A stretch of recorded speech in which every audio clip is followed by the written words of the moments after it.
Kiste ist weiß, fast schon dezent im Design. Ich klapp sie aus, check den Akku, lass sie alleine sein. Erstmal kurz schweben, die Welt zieht sich zusammen. Ich heb ab, lass los, lass den Stress mal aus dem Rahmen. Keine Kamera starr, die nach vorne nur starrt. Alles ist offen, der Blick ist so hart. Ich zieh den Hebel, der Wind kommt mir entgegen. Es ist dieses Gefühl, mich einfach nur zu bewegen.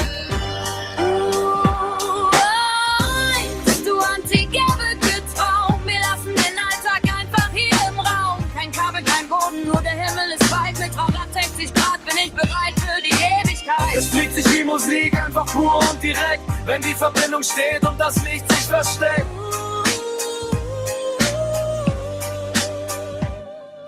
Der Chat fragt nach Reichweite, nach Sensoren und Licht. Ich sag, Leute, schaut her, das ist das wahre Gesicht. Es geht nicht um Daten, nicht um den letzten Pixelwahn. Es geht um den Moment, wo ich einfach fliegen kann. Die Brille ist auf, der Horizont verschwimmt. Ich spür, wie das Teil sich in die Kurve reinnimmt.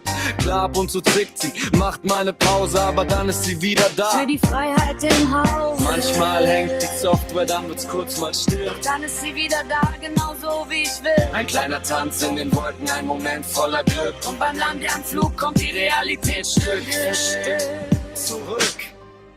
Oh, du Anti-Gravity-Traum. Wir lassen den Alltag einfach hier im Raum. Kein Kabel, kein Boden, nur der Himmel ist weit. Mit 360 Grad bin ich bereit für die Ewigkeit. Es fühlt sich wie Musik, einfach pur und direkt, wenn die Verbindung steht und das Licht sich versteckt.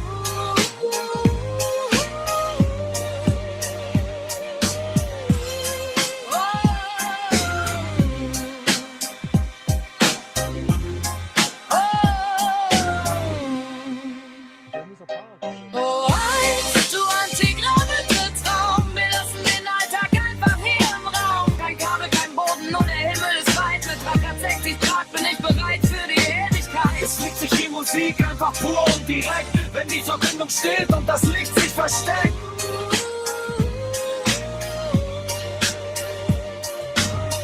Einfach mal die Perspektive wechseln, wisst ihr. Deswegen fliegen wir doch. Schon ein leeres Teil, wenn jemand macht, was man will. So und jetzt noch eine Runde. Einfach mal die Perspektive wechseln, wisst ihr. Deswegen fliegen wir doch. Schon ein leeres Teil, wenn jemand macht, was man will. So und jetzt noch eine Runde.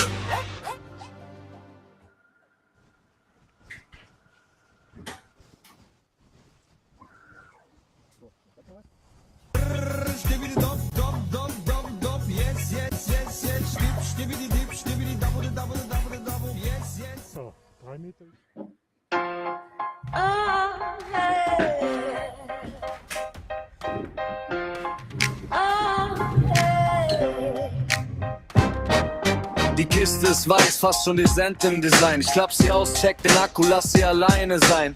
Erstmal kurz schweben, die Welt zieht sich zusammen. Ich heb ab, lass los, lass den Stress mal aus dem Rahmen. Keine Kamera starr, die nach vorne nur starrt. Alles ist offen, der Blick ist so hart. Ich zieh den Hebel, der Wind kommt mir entgegen. Es ist dieses Gefühl, mich einfach nur zu bewegen.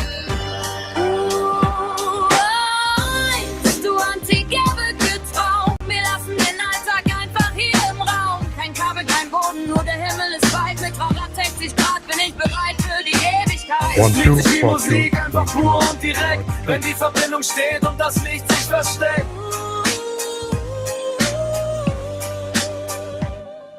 Der Chat fragt nach Reichweite, nach Sensoren und Licht. Ich sag, Leute, schaut her, das ist das wahre Gesicht. Es geht nicht. Hi, grüßt euch. Servus und Habedere.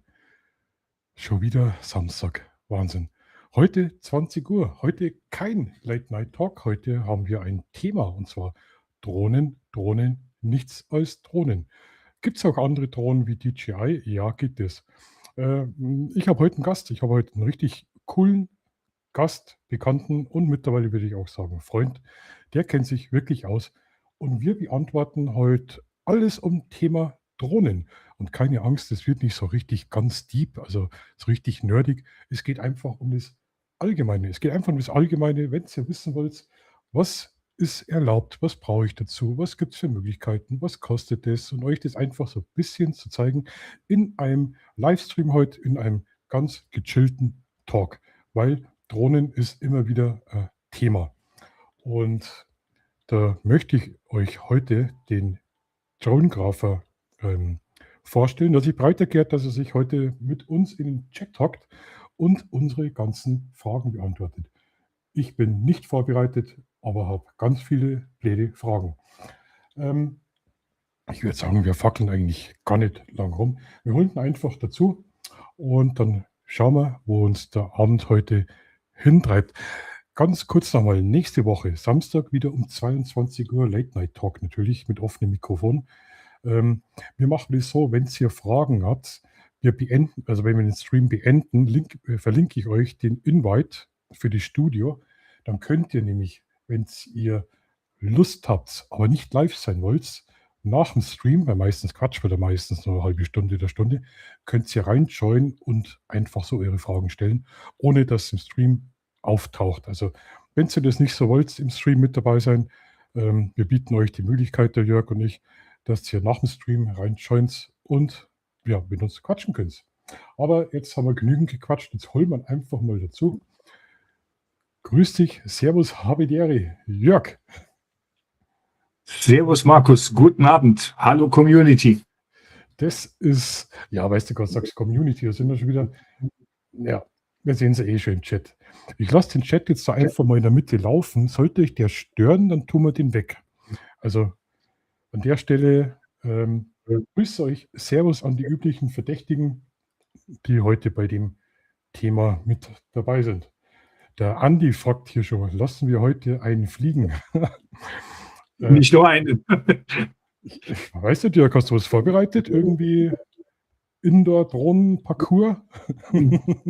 Könnte man eventuell was organisieren noch. Wäre kein Thema. Das wäre interessant. Also ganz kurz zur Erklärung. Ich sage jetzt einfach Jörg, weil es kürzer für mich ist. Wir kennen uns, das haben wir vor ein paar Tagen festgestellt, schon einige Jahre mittlerweile. Ich glaube, das waren 3 Jahre, gell, was ich da gefunden habe. Ja. Mindestens. Also ich kenne den Jörg schon, da hat er, glaube ich, so 500 Abonnenten gehabt. Also ganz, ganz, ganz klitzeklein. Ich weiß nicht mehr genau, wie wir uns kennengelernt haben. Ich glaube, irgendwie haben wir mal Kontakt aufgenommen. Total irre.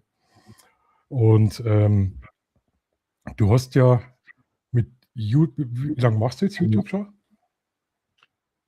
Das sind jetzt ja 5 Jahre oder 6 Jahre, also 2019 hatte ich mir zur Corona-Zeit die DJI Mini 2 damals gekauft. Und dann ging das ja irgendwie so los.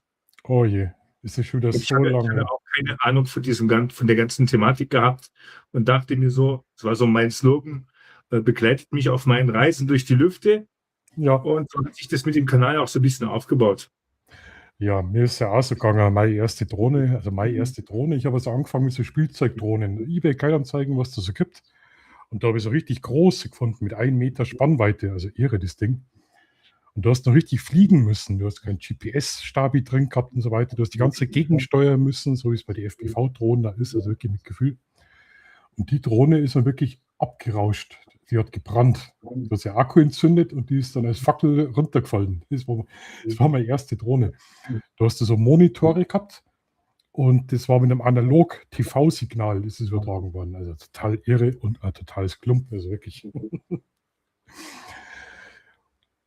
Und dann habe ich mir eine Holystone gekauft. Nee, keine Holystone. Ich habe das meiner Partnerin damals gekauft, gebraucht für 350 €. Das war ein massives Teil, fast 1 Kilo. Wir haben keine Ahnung gehabt von Drohnen. Wir haben nicht gewusst, dass man da einen Führerschein braucht. Wir haben nicht gewusst, wo man fliegen darf. Wir haben nicht gewusst, wie hoch. Nix. Wir haben es einfach mal gekauft und haben es dann gestartet. Kennst du sowas auch? Kenne ich natürlich. Und ich denke mal, das wird jedem so gehen, der sich eine Drohne zulegt oder zugelegt hat. Man fährt da einfach mal raus, irgendwo am besten aufs Feld, aber die meisten probieren es ja vielleicht irgendwo im Garten oder neben dem Flughafen oder sonst irgendwo. Oh, Es ja. ist ja wirklich so, man macht sich da am Anfang keinen Kopf und dann geht es einfach los. Ja. Und so man kommt ja dann aber trotzdem in diese ganze Thematik so ein bisschen rein und man fängt ja dann auch an, sich noch mehr um diese ganzen Regelungen und so ich sage jetzt mal, in dem Sinne zu kümmern oder versucht auch nachzulesen und sich zu informieren. Oder man bekommt eben auch mal auf YouTube einen Kommentar wie ich damals zum Beispiel, wo mir in meinem ersten Video schon einer geschrieben hat, ja, perfekt, alles falsch gemacht, was man falsch machen kann, so ungefähr. Super. Klasse. Deshalb hatte ich ja gesagt, begleitet mich auf meinen Reisen durch die Lüfte, weil ich mir auch gedacht habe, es gibt bestimmt noch mehr so Deppen wie mich, die sich so ein Teil kaufen und nicht wissen, um was es geht. Ja. Und dann habe ich ja gesehen, dass da jetzt mittlerweile 10.000 Leute mir jetzt fast 10.000 folgen und das hat sich halt dann alles so aufgebaut. Eine Frage. Ich habe dann angefangen, YouTube zu quälen. Ich habe ja auch Aufnahmen gesehen von meiner Holystone-Drohne, wie fantastisch das sind. Die hat früher 4K können. Ich habe meine ersten Drohnenaufnahmen sogar rausgesucht für euch. Das können wir uns dann später anschauen. Eine Frage an dich, Jörg. Auf welchen großen YouTuber bist du eigentlich so als erstes gestoßen? Also meiner war definitiv Just Schmidt. Also ich denke mal, Markus, das sind bei mir 3. Okay. Das ist der Just Schmidt, Aha. der Christian, dann der Blackstage Drohnen, der Silvan und auch natürlich Rebel Rabbit, der Waldemar. Das ist auch ein ziemlich großer Kanal. Ihr kennt den wahrscheinlich auch. Ja. Oder viele von euch kennen auch diese 3 Kanäle. Mich vielleicht jetzt noch nicht. Oder vielleicht sind auch ein paar Leute bei dir hier von deinen Abonnenten hier bei mir dabei. Weiß ich nicht. Aber wie gesagt, das war so meine ersten Kanäle, wo ich mich dann auch so ein bisschen mit informiert habe über diese ganze Thematik. Da hast du eigentlich die 3 größten schon genannt, gell? Da bist du bald der vierte. Der vierte dabei. Da gibt's noch andere. Da ist der Michael von Michaels Welt, der Frankie Vlogs, der Frank, der da jetzt auch sehr viel mit Anti-Gravity gemacht hat in der letzten Zeit. Ja. Es sind ja schon noch ein paar größere Kanäle. Dann Drohnen.de, glaube ich. Und Frank könnten wir auch mal einladen. Müssen wir mal schauen. Wir könnten mal kurz rüberschauen, damit wir überhaupt so wissen, was du da für Sachen machst. Und zwar, neue Software, das 2. Mal. Gehen wir hier rüber. Ich glaube, das ist das hier. So, jetzt müsst ihr hier meinen Desktop sehen. Dann gehen wir hier mal drauf. So. Also, um so ein bisschen den Eindruck zu haben, was du da eigentlich so treibst, habe ich einfach mal gedacht, ich stalk dich jetzt mal hier auf deinem Kanal. Also da haben wir einen Traumgrafer, der hat tatsächlich, Leute, über 560 Videos mittlerweile schon gemacht. Irre. Also wirklich, da komme ich mal auf die Hälfte.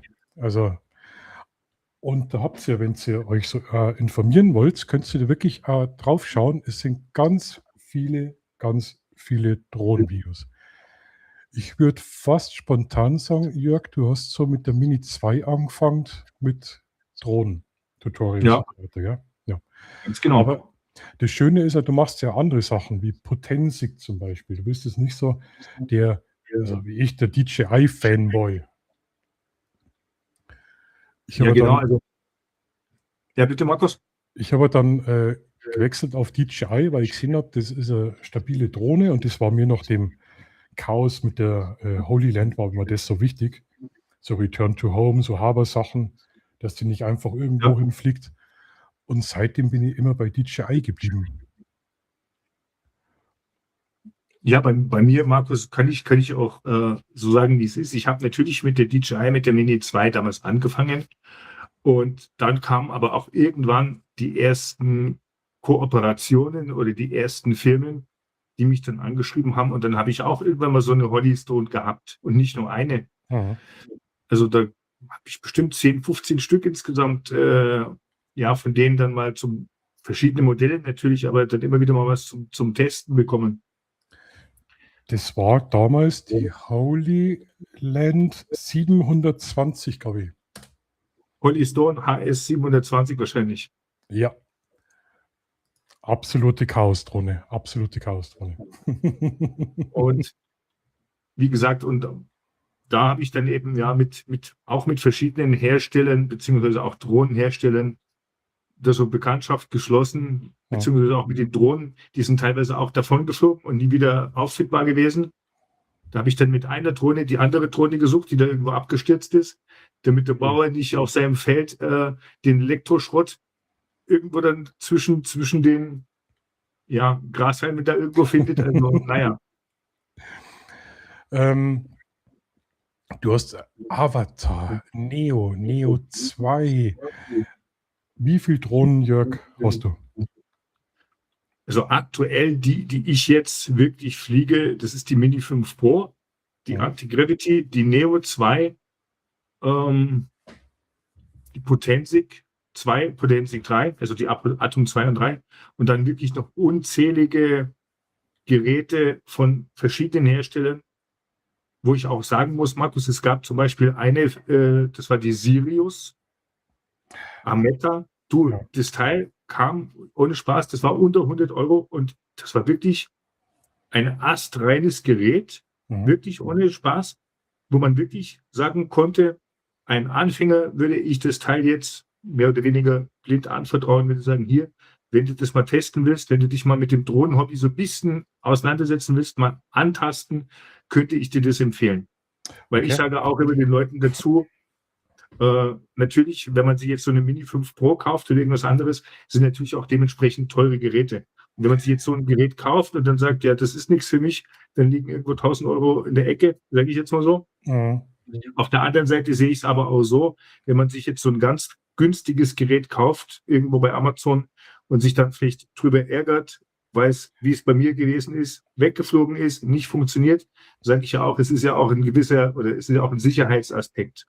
Genau, ja, definitiv. Und dann kaufst du so eine Drohne, 50 € im Spielzeugwarengeschäft und denkst du, oh, jetzt geht es aber hier ab und dann gefällt dir das nicht.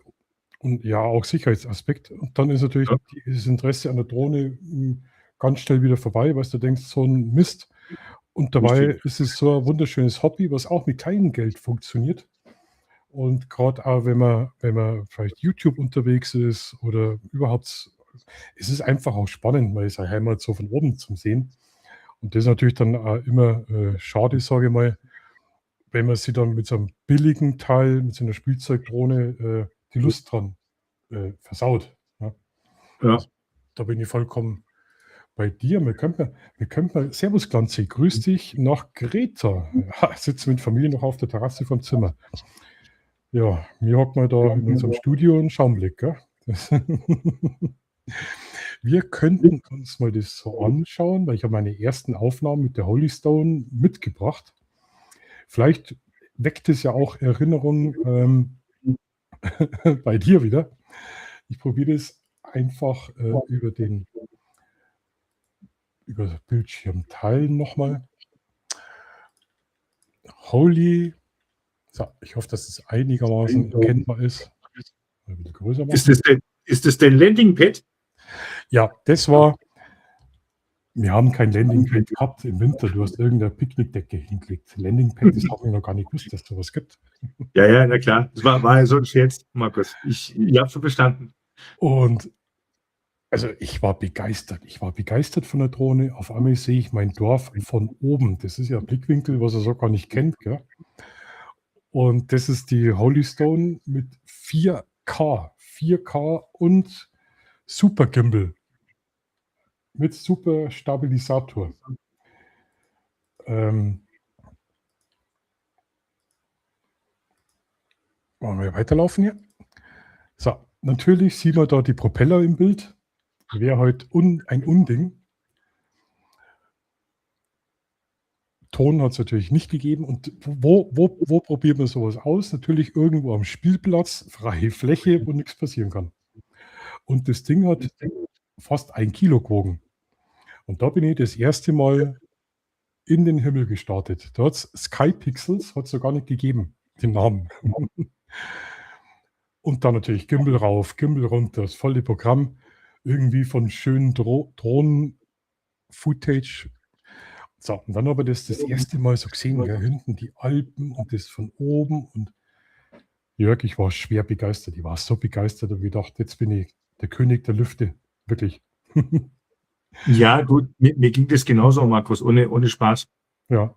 Ich hab auch die Mini 2 gekauft und ich kann mich da noch ganz gut dran erinnern. Unweit von mir ist es eigentlich unsere Recyclinghof, muss ich dazu sagen. Und da ist so ein Parkplatz davor. Und da habe ich das Ding einfach mal aufsteigen lassen. Und wie gesagt, Regeln damals auch. Erstens hat man keine Ahnung gehabt. Bin ich auch ganz ehrlich. Man hat sich damit nicht so erstmal oder gar nicht dran gedacht, dass es jetzt hier großartige vielleicht Regulierungen in dem Sinne gibt. Nee. Und das ist wirklich dann alles dann peu à peu gekommen oder immer Ja. wieder hat man was dazugelernt bei diesen ganzen Sachen. Und das sagt ja auch keiner, wenn du jetzt in den Mediamarkt gehst oder irgendwo hin. Ich will jetzt hier keine Werbung machen, aber in irgendein Geschäft gehst, Ja. dann, ja, das brauchst du und du brauchst eine Versicherung und du hast die Regeln und du hast dies und jenes. Es ist ja leider so und es wird ja auch von sehr vielen Leuten so ein bisschen, ich sage jetzt mal, bemängelt, dass Ja. irgendwelche Leute mit so einer Drohne nach Hause kommen, absolut natürlich auch keine Ahnung haben. Woher sollen sie auch die Ahnung haben? Verstehe ich auch. Aber dann passieren eben auch teilweise dumme Dinge. Oder es gibt zum Beispiel irgendwelche Leute auf YouTube, die dann irgendwelche dramatischen Sachen da zum Teil abziehen. Ja. Die haben auch keine Ahnung und die stellen ihre Flüge dann auch noch ins Netz. Also da gibt es ja ganz dumme Sachen. Ja, und So, andere nehmen sich dann ein Beispiel dran. Ja. Den Alex mal schnell in Berlin hochfliegen auf, keine Ahnung, 400 Richtig. Meter oder so Späßchen. Also wie gesagt, ist auch nur mein Tipp so an euch, informiert euch im Vorfeld so ein bisschen mit der ganzen Sache. Wie gesagt, ich rede da oder spreche da auch nur aus Erfahrung. Man lernt so viel dann mit der Zeit auch wirklich mit dazu, aber so die grundlegenden Sachen, dass man eben eine Versicherung braucht für eine Drohne, diese Drohnenhaftpflichtversicherung.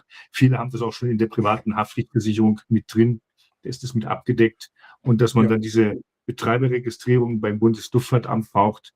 Das sind so die Kleinigkeiten und dann eben sein Kennzeichen an der Drohne mit zu befestigen Aber- hat. Also Da würde ich gleich nochmal drauf zurückkommen, gerade mit dem Thema, was du gesagt hast, Mediamarkt, da habe ich eine tolle Geschichte zum Erzählen. Was genau in die Bresche reinschlägt, was du gerade sagst, da wo ich ja ziemlich entsetzt war. Die Drohne zum Beispiel hat, ich glaube, 850 Gramm, glaube ich, wiegt die große Hollystone, also das ist wirklich eine Granate. Und ja, wie zu Sätze bin ich weitergeflogen, war da total begeistert und runter und habe da fast dann meinen Dackel noch abgesägt, also alles ohne Propellerschutz natürlich. Und dann ist es auch wirklich so passiert, dass die Hollystone nicht unter Kontrolle war. Die ist im Seitwärtsflug, ist die einfach weitergeflogen und hat sich selbstständig gemacht. Und jetzt reden wir da von 800 Gramm, also fast ein Kilo, mit Geschwindigkeit. Ich kann euch das mal kurz zeigen. Erster Flug, erster Absturz und ich habe das nicht verstanden. Ich habe mich dann erst so beschäftigt mit den ganzen Gyro-Sachen, GPS und so weiter, wie das funktioniert, weil ich gedacht habe, die war so teuer, das war ein Bedienfehler. Ich kann euch das zeigen, wie die dann auf einmal so auf 1,50 Meter Höhe und daneben ist ein Wanderweg, ein Radlweg. Ich bin da praktisch nach vorn, bin da ein bisschen um die Kurve, man wird ja immer mutiger. Man probiert da einige Sachen aus und dann auf einmal, zack, ist die an mir vorbei und einfach tong, und da ging es. Und dann bin ich draufgekommen, denke mir, Markus, oh, das ist ja fast 1 Kilo in der Luft und du kannst es gar nicht kontrollieren. Wir haben das dann ein paar Mal ausprobiert und dann haben wir schon gedacht, vom Bauchgefühl her, das ist aber schon ein bisschen gefährlich. Ja. Und dann bin ich eben drauf gekommen, YouTube zum Quellen. Und dann habe ich gesehen, da war damals die Mini 2 gerade aktuell. Nicht die Mini 4K, sondern die Mini 2, die heute sogar noch gern fliegt. Und die haben uns dann zusammengespart und dann war das ein ganz anderes Drohnenfliegen. Und wenn man das heute mal so vergleicht, also so eine Qualität kriegst du heute auch zusammen mit 50 € vom Müller Spielzeugabteilung. Das schaffst du noch. Aber was heute die Technik mittlerweile weit ist und mit Aufnahmen, ich fliege die Mini 2 heute immer noch gern. 4K Auflösung reicht vollkommen. Aber um auf das Thema Mediamarkt nochmal kurz zurückzukommen. Ich habe mir einen Spaß gemacht. Gell? Ich bin ja da so ein bisschen der Tratzerte. Und da bin ich zum Mediamarkt und die haben so eine Drohnenabteilung gehabt. Ich glaube, die haben es mittlerweile gar nicht mehr. Und da haben sie die Mavic 3 haben stehen gehabt. Und ich muss kurz dazu erklären, Traunstein ist absolutes Flugverbot wegen dem Rettungshubschrauber. Da ist wirklich, also kein Zentimeter. Auch nicht im Garten. Also da zählt nicht im Privatgrundstück, 0. Kein Zentimeter. Und da bin ich hin zu dem Mediamarkt-Mitarbeiter und habe den gefragt, sage, ich hätte Interesse an der großen Drohne, dieser Drohne, wo man einen Führerschein braucht, einen Kenntnisnachweis. Und der hat zu mir tatsächlich gesagt, weil ich gefragt habe, was brauche ich dafür? Kann ich die jetzt so kaufen und draußen am Parkplatz steigen lassen? Sagt, das ist kein Problem. Also die kannst kaufen, dann gehst du raus am Parkplatz und kannst damit fliegen. Total einfach. Sag, ja, braucht man irgendwelche Genehmigungen oder einen Führerschein? Sagt er, na, überhaupt nichts. Die kannst kaufen, mitnehmen, einpacken und schon geht's los. Mir ist dann schon ein bisschen der Kragen geplatzt, ganz ehrlich, weil das ist genau der Punkt, weißt du, im Hubschrauberbereich. Ein paar hundert Meter weiter ist der Rettungshubschrauber. Und da, gut, meine damalige Freundin hat mich dann schon am Arm, ruhig Markus, ruhig, weil die habe ich auch schon kannt. Und da finde ich auch die Verantwortung bei solchen Firmen wie zum Beispiel Mediamarkt, gehörten die schon irgendwie so ein bisschen in die Verantwortung genommen. Weil wenn dann was passiert, heißt es nicht, der Mediamarkt ist schuld, weil er da nicht aufgeklärt hat, sondern ist wieder der böse Drohnenpilot. Und das Image ist ja mittlerweile schon ganz schön angeschlagen, sage ich mal, unter uns seriösen Drohnenpiloten. Oder siehst du es also, Jörg? Ja, du hast schon vollkommen recht. Also wie gesagt, man sieht ja auch hier auf YouTube, oder Markus, du weißt dasselbe, wir haben ja auch unsere Videos hier gesehen von irgendwelchen Leuten, und wo man sich dann gedacht hat, was machen die da, was geht da ab? Ja. Ich sehe es ja auch oft auf TikTok, wenn man so durchscrollt, dann sieht man ja, dann fragt man sich teilweise, wie kann das sein? Ja. Ich meine, ich bin jetzt nicht einer, der da irgendjemanden hinterherläuft und anzeigt und so oder irgendwie einen blöden Kommentar schreibt. Ich denke mir, okay, also ich will da auch niemanden in so offene Messer laufen lassen, das will ich jetzt auch nicht, aber ich will mich da einfach mal raushalten. Ja. Im Großen und Ganzen. Und klar diskutiert man manchmal, Markus, und du weißt auch, wir hatten damals auch das Thema und auch andere Leute, wo man sich dann gedacht hat, Mann, was macht der junge Mann da? Da war auch so ein Kollege, sage ich jetzt mal, in Anführungsstrichen Kollege. Und dann hat man eben auch über die Kommentare versucht, ein bisschen auf den richtigen Weg zu bringen und ein bisschen darauf hinzuweisen, was macht er da. Und es ist ja auch wirklich so, wir waren auch mit dem Markus draußen, mit der Anti-Gravity damals, also vor kurzem eigentlich, nicht damals. Und wir haben uns da wirklich auch abgesichert und ich dann auch extra nochmal, dass man jetzt nicht irgendwo aufsteigt oder dann irgendwo was zeigt, was man hätte nicht zeigen sollen dürfen. Nicht, dass man da irgendwo, ja, irgendeinen Bockmist macht, sag ich mal. Ja. Da sind echt Videos dabei, beziehungsweise wenn wir solche Sachen hochladen und gerade Leute, die in der Öffentlichkeit stehen und eine Reichweite wie du hast, wir können uns sowas gar nicht leisten, weil es wirklich Leute gibt, die schauen da explizit hin. Darf ihr das? Dürfen sie das? Und ja, wir waren vor kurzem unterwegs, da können wir dann später auch kurz reinschauen, weil ich habe das Video auch vorbereitet. Jetzt hast du gerade komplett aus dem Konzept gebracht. Wenn ihr Fragen habt, ich weiß von der Community, einige fliegen nicht. Manche sagen, sie haben einfach keinen Bock auf den ganzen Zirkus, was er da machen muss. Jetzt stellt euch einfach mal vor, ich bin ein Depp. Na, ich bin ein Depp, aber ja, ich kenne mich mit Drohnen gar nicht aus. Und sagt, so Jörg, ich möchte jetzt Drohnen fliegen. Da hört man immer 249 Gramm und wie würdest du das jetzt, also was würdest du an Anfänger empfehlen an Drohne? Und was wären so meine ersten Schritte? Wie kompliziert, wie teuer und wie lange dauert es, bis ich offiziell, ohne dass ich was Illegales mache, fliegen könnte? Ist es wirklich so schwer, so umständlich und so langwierig? Also von meiner Seite jetzt her, auch von meinen Erfahrungswerten, wie gesagt, man wächst in dieses ganze Thema mit rein. Das ist jetzt das eine, mehr oder weniger wächst man da mit rein. Wenn man dafür auch Interesse hat, muss man auch mit dazu sagen. Wenn man das aber wirklich so ein bisschen als Hobby betreiben will und man merkt, dass man da wirklich dran Spaß hat, gerade mit Luftbildaufnahmen oder Fotografie, natürlich gehören dann auch noch ganz andere Sachen mit dazu, was jetzt Privatsphäre betrifft und Datenschutzverordnung. Das spielt wirklich alles damit rein. Darf man auch nicht außer Acht lassen. Aber ich sage jetzt mal, wenn man sich damit so ein bisschen beschäftigt und sagt, gut, ich mache jetzt hier meine Registrierung als Drohnenbetreiber beim LBA, ich lege mir so eine kleine Drohne zu, so eine unter 249 Gramm Drohne, da braucht man eben keinen Drohnenführerschein dazu.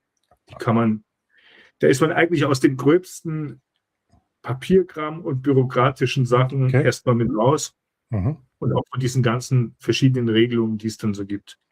Wenn man jetzt so eine Avatar 2 fliegt, so eine FPV-Drohne, die ist dann natürlich über 249 Gramm. Da braucht man wieder einen Drohnenführerschein und da geht es schon wieder los. Da hat man schon wieder verschiedene Gebiete, wo man dann nicht fliegen darf und wo man nicht so nah ranfliegen darf. Und mit so einer kleinen 249 Gramm Drohne ist man eigentlich aus dem Schneider raus. Mhm. Mhm. Und was ich da jetzt empfehlen würde, ich will da ja auch für niemanden irgendwie großartig jetzt Initiative ergreifen oder irgendwie riesen Werbung machen, aber ich sage jetzt mal so eine DJI-Drohne oder auch so eine, jetzt komme ich nicht, so eine Potensik, das sind so Geräte, wo man wirklich sagen kann, auf die Geräte kann man sich verlassen. Ja. Wie gesagt, die Drohnen sollten auf jeden Fall GPS haben, dass es auch mit der Steuerung dann dementsprechend gut funktioniert. Ja. Return to Home, Also, anständig. Richtig Sicherheitsaspekt Ja. und natürlich auch eine halbwegs gute Kamera, sage ich jetzt mal, dass man dann auch Freude hat. Genau. Ja. Also Also- das ist so, wie ich das jetzt. Und wie gesagt, wenn man sich damit so ein bisschen beschäftigt und sich auch auf YouTube da informiert, Mhm. egal bei welchem Kanal das jetzt ist, da kann man aber wirklich so viel lernen. Es gibt auch so viele Tutorials, auch zu verschiedenen Drohnen, auch zu den ganzen Einstellungen in den Apps und. Also da kann man, wenn man da wirklich Interesse dran hat, kann man das wirklich selber in relativ kurzer Zeit natürlich lernen. FPV-Fliegen ist natürlich wieder ganz was anderes. Das ist eine ganz andere Liga. Also ich kaufe mir eine Drohne unter 249 Gramm. Gibt ja bekannte Marken. Dann gehe ich her, frage bei der Hausratsversicherung nach, ob die da mitversichert ist. Ist die mitversichert? Schreibe ich das Bundesluftfahrtsamt an mit der Kopie von der Versicherung, meinem Ausweis, Ja. beantrage das online. Das dauert 10 Minuten, kostet 20 Euro, glaube ich, momentan so. Ja. Und sobald die beantragt ist, ich glaube, da muss man nicht mehr auf die Genehmigung warten, sondern die muss beantragt werden, dann darfst du fliegen. Du kriegst, glaube ich, recht schnell dann deine Registrierungsnummer. Richtig. Früher hast du es ja draufkleben müssen, auch mit feuerfesten Schildern und so weiter. Heute reicht der Klebestreifen, wo die Registrierungsnummer drauf Padding ist. draufschreiben, wenn du das magst, da. Genau. Und schon bist du von daher auf der legalen, abgesicherten, versicherten Seite. Also überhaupt Ja. kein dramatisches Problem. Das andere ist natürlich dann mit den Flugverbotszonen, Naturschutzgebiet und so weiter, gibt es einfach ein paar Grundregeln. 1:1 Regel zu Autobahnen. Wisst ihr was, einfach mit Verstand fliegen. Bisschen mit Ja, Verstand genau, ja. fliegen. Die Nachbarin mag das auch nicht so gern, wenn es auf dem Balkon liegt und du fliegst mit der Drohne drüber und schaust, was die treibt. Ja, einfach das Gehirn einschalten, seid ihr schon auf der richtigen Seite. Also ich verstehe zwar Leute, die jetzt irgendwo in der Großstadt wohnen, Berlin ist, glaube ich, recht schwierig und so weiter, gerade die Ballungszentren, dort zu fliegen, weil mittlerweile doch auch vieles gesperrt ist. Aber es gibt auch Stellen, wo man fliegen kann. Und das ist also das Anliegen von dem Stream heute, weil mein Kanal ist ja eigentlich aus Drohnen entstanden, über Fotografie. Deswegen freue ich mich heute direkt, dass wir heute mal wieder ein Drohnenthema haben. Mein Anliegen ist es einfach an die Community und jeden, der zuschaut, euch die Angst vom Drohnenfliegen zu nehmen, weil es ist wirklich ein wunderschönes Hobby. Man kann da richtig tief einsteigen, also wirklich ganz tief. Aber man kann auch einfach die Drohne einschalten. Dann schaue ich auf die Tronik-App. Das ist eine App, wo ich im Großen und Ganzen immer auf der sicheren Seite bin, ob ich fliegen darf. Und dann habe ich Spaß damit. Und das ist so schade, dass viele Leute einfach frustriert vorher schon sagen, verstehst du ja, was ich meine? Ich habe keinen Bock. Ja. Das ist einfach schade. Der Andi schreibt, es gibt ja Drohnen, die nicht starten in einer Verbotszone. Aber was ist, wenn diese aus Versehen in eine solche Zone einfliegt? Schaltet die ab oder geht im Landemodus? Jörg. Du, das ist eine ganz, ganz gute und ganz interessante Frage. Also ich muss auch dazu sagen, wir reden ja gerade von DJI auch, oder haben wir vorhin gesprochen, gab es ja auch diese ganze Thematik damals mit diesen verschiedenen Zonen und das hat jetzt DJI rausgenommen eigentlich. Der Drohnenpilot ist in dem Sinne selber verantwortlich für das, was er tut. Und ich habe das bei uns gemerkt, kann ich dir auch sagen, Markus. Gut, du warst noch nicht bei uns, aber wir haben hier hinten so ein so eine Zone, wo man auch nicht fliegen kann. Und damals, wo ich mit der Mini 2 unterwegs war, ist jetzt ja 5 Jahre her oder 6 Jahre bald her, die ist dann wirklich dort stehen geblieben. Ich konnte mit meinem Joystick und mit meinem Controller machen, was ich wollte. Ich konnte nicht weiterfliegen. Ja, Und dann habe ich dann mal nachgeforscht, an was das liegt. Aha, dann war quasi diese, ich sage jetzt mal, Begrenzung. Heutzutage ist es so, die Drohne startet so oder so. Es kommt jetzt auch darauf an, was, wie gesagt, das kann man nicht auf alle Geräte jetzt in einen Topf werfen in dem Sinne. ja, Aber im Normalfall ist es so, dass die starten. Aber das Problem ist, wenn sie dich kriegen wollen, dann kriegen sie dich sowieso. Und durch die größeren Drohnen, die jetzt zum Beispiel diese Kennung senden, diese Remote-ID, dann bist du eigentlich sowieso immer greifbar. genau.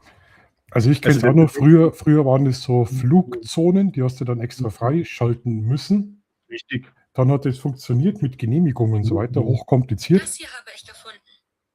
Was hast du gefunden? Ah, schön. Und dass das DJI jetzt geändert hat, weiß ich gar nicht, weil in Flugverbotszonen bin ich gar nicht unterwegs. Aber es ist echt spannend. Ich weiß bloß, mit den großen Drohnen, so ab der R2S hat es angefangen mit der Kennung, haben wir die Drohnen eben auch schon das Signal drin, dass sie praktisch im Luftraum Die Remote-ID gesendet, genau. genau erkennbar zeigt. Und ab der R2S hast du auch Warnungen gekriegt. Ich weiß gar nicht, bei der Mavic 3 habe ich es gar nicht gehabt. Wenn zum Beispiel ein Flugzeug im Tiefflug kommt oder Hubschrauber, habe ich immer die Warnung gekriegt. Achtung, anderes Fluggerät in Reichweite. Ja, war, total spannend. Der technische Aufwand, glaube ich, ist da ziemlich groß gewesen mit den Flugverbotszonen. Ist natürlich, ja, es ist, ich weiß ja, ob ich es gut finde oder nicht. DJI wälzt es halt so ein bisschen dann auf den Benutzer einfach ab. Hat damit keine Arbeit und auch keine Verantwortung. Ich weiß nicht. Aber Ja, wie gesagt, Markus, man muss es vielleicht auch so ein bisschen anders sehen. Oder so denke ich mir das jetzt gerade mal. DJI ist natürlich jetzt ein Riesenunternehmen, aber wenn du das weltweit immer up-to-date halten willst, Ja. und du weißt, es entwickeln sich auch hier ein neues Naturschutzgebiet, da ein neues, keine Ahnung, Vogelschutzgebiet, da ist eine neue, keine Ahnung was, Autobahn gebaut irgendwie. Und wenn das weltweit dann so koordiniert werden muss und auch gepflegt werden muss, die Datensätze, also denke ich mal, das ist schon von dem her mehr oder weniger vielleicht noch auch schwieriger zu handeln, und dass man da gesagt hat, gut, wir nehmen das Geoforcing da jetzt raus und ja, dann ist jeder so ein bisschen selber verantwortlich, wenn er da irgendwie einen Blödsinn macht. dafür machen wir die Drohne in Zukunft mal um 200 Euro günstiger, hat dann DJI gesagt. Nicht. Ja, schön. Was ich auch noch ganz kurz mit einwerfen möchte, es gibt ja auch wirklich unzählige Apps, wo man sich informieren kann, auch deutschsprachige Apps. Und ich habe auch gestern oder vorgestern eine ganz coole App gefunden, Markus, das schicke ich dir dann später nochmal. Okay. Die ist zwar jetzt erstmal, soweit ich das gesehen habe, nur wieder für Deutschland, aber wo ich gedacht habe, das ist wieder ein Teil, was wirklich alles unter einen Hut bringt, wo du wirklich alles wieder mit drin hast. Okay. Und natürlich gibt es jetzt hier das Tronic oder Tronic Drexel, wie sich das nennt, dann das Deeppool und. Das sind natürlich dann die Sachen, wo man auch drauf schauen kann. Und die App, wo ich jetzt hier bei mir gefunden habe, die greift natürlich auch auf die Daten vom Bundesluftfahrtamt zurück, ist da eigentlich auch immer up to date. Okay. Also man kann sich da schon informieren und dann setzt man mit dem Finger da auf die Karte seinen Pointer hin und sagt, darf ich hier fliegen? Und dann kriegt man auch sofort eine entsprechende Meldung. Ja, kannst du gerne schicken, dann hau ich das unten in die Beschreibung rein, weil gerade so, Tronic heißt es, Tracks, schaut her, so schaut das, so Genau, schaut das aus. Das ist jetzt neu. Und das ist eine ganz schlanke App und da geht es ja praktisch bloß drauf. Ihr könnt es im Vorab schon mal schauen. Ist natürlich jetzt total hell irgendwie, es blendet. Vielleicht können wir es so besser erkennen. Geht es dann praktisch da drauf. Dann wird es euch angezeigt. Na, Vorführeffekt. Kann ich hier fliegen? Und Und dann steht hier zum Beispiel da, an diesem Ort könnte das Fliegen eingeschränkt sein. Und dann seht ihr schon, an was es liegt, zum Beispiel Naturschutzgebiet oder Autobahn oder sonst irgendwas. Also es ist überhaupt kein Ding nicht, dass da irgendeine großartige Gefahr besteht. Und die App, wo ich jetzt hier gefunden habe, Markus, kannst du dir auch mal ganz kurz mit anschauen. Also hier hat man verschiedene Einstellungen, hat man so einen Vorflugcheck, hat man dann jetzt hier drin, ob man dann fliegen darf. Dann hat man drin seine Flugplätze, seine verschiedenen Checklisten, die man vielleicht so führt. Habe ich alles eingepackt, habe ich alle Akkus aufgeladen. Dann kann man hier verschiedene Flugspots mit anlegen. Also finde ich wirklich sehr umfangreich gemacht und auch sehr gut gemacht. Ich habe es jetzt heute mal so ein bisschen mit getestet oder die letzten Tage schon mal so ein bisschen mit. Und das Ganze geht aber jetzt, glaube ich, erst nächste Woche oder übernächste Woche so richtig online. Also brandaktuell. Drohnenatlas nennt sich die ganze Geschichte hier. Okay. Also wirklich ganz interessant. Und da habe ich eben so ein bisschen rumgespielt und habe mir das mal angeschaut. Und ich lasse natürlich auch mehrere Apps da so nebeneinander eigentlich laufen. Oder schau erst mal da rein, schau dann da rein, gleiche das nochmal so ein bisschen mit ab, um dass man dann eben wirklich parallel irgendwo gleich fährt und sagt, okay, hier darf ich wirklich starten oder hier nicht. Also ich will mich nicht nur immer auf eins verlassen. Ja. Also wir werden es auf alle Fälle... Weil es immer wieder Neuerungen gibt, du weißt das ja selber. Ja, wir werden es auf alle Fälle drunter verlinken. Das habe ich über Kasus gefunden. Manchmal, Apple. Tschüss. Wir werden die App auf alle Fälle drunter verlinken. Finde ich immer spannend, wenn so neue Apps rauskommen. Bei mir ist es auch die Zuverlässigkeit und vor allem die Einfachheit ist mir wichtig. Weißt du, ich will draufdrücken, wenn ich vor Ort bin und dann heißt ja, nein. Und wenn es heißt nein oder irgendwelche Gefährdungen, das ist mir wichtig, weil vor Ort dann, also ich bin jetzt nicht so 5 Apps abchecken, das mache ich vielleicht im Voraus, du wahrscheinlich auch, wenn du weißt, du fliegst da morgen in dem Spot, dann gleichst du das mit verschiedenen Apps wahrscheinlich ab. Aber so, wenn ich jetzt irgendwo im Auto unterwegs bin und sehe, ach, das wäre ein cooler Spot, dann nehme ich einfach, ich bin Drohnik und dann bin ich meistens auf der richtigen Seite. Ja. Also. Ich meine, wenn ich irgendwo einen Spot plane, dass ich mir das dann zu Hause schon mal anschaue, entweder am PC oder dann nochmal mit dem Handy, dass man da so ein bisschen auch einen Vergleich hat, ob man sich jetzt auf das eine oder andere verlassen kann. Man kann sich überall drauf verlassen, mehr oder weniger zumindest. Aber wie gesagt, wenn ich dann im Auto sitze oder direkt angekommen bin, dann mache ich auch bloß eine App auf und schaue da nochmal nach. Oder ob es da irgendwelche Notams gibt oder irgendwelche anderen Sachen. Ich meine, die Notams sind zwar jetzt schon irgendwo wichtig, aber betreffen uns ja in dem Sinne eigentlich jetzt nicht unbedingt so. Man sollte sich aber auch mit den Sachen so ein bisschen mit auskennen. Ja, wobei die Notams sind, wie erklären wir das jetzt? Notams sind Meldungen aus dem großen Luftverkehrsbereich. Also zum Beispiel kommen da so Meldungen, damals bei Corona war es zum Beispiel, das waren immer Dauernotams mit Corona, die Seuchenregeln beachten. Ich finde Notams teilweise schon wichtig, der Normalsterbliche schaut jetzt da nicht, aber wenn zum Beispiel große Militärübungen sind, was oft vorkommt, dann sind die unter den Notams.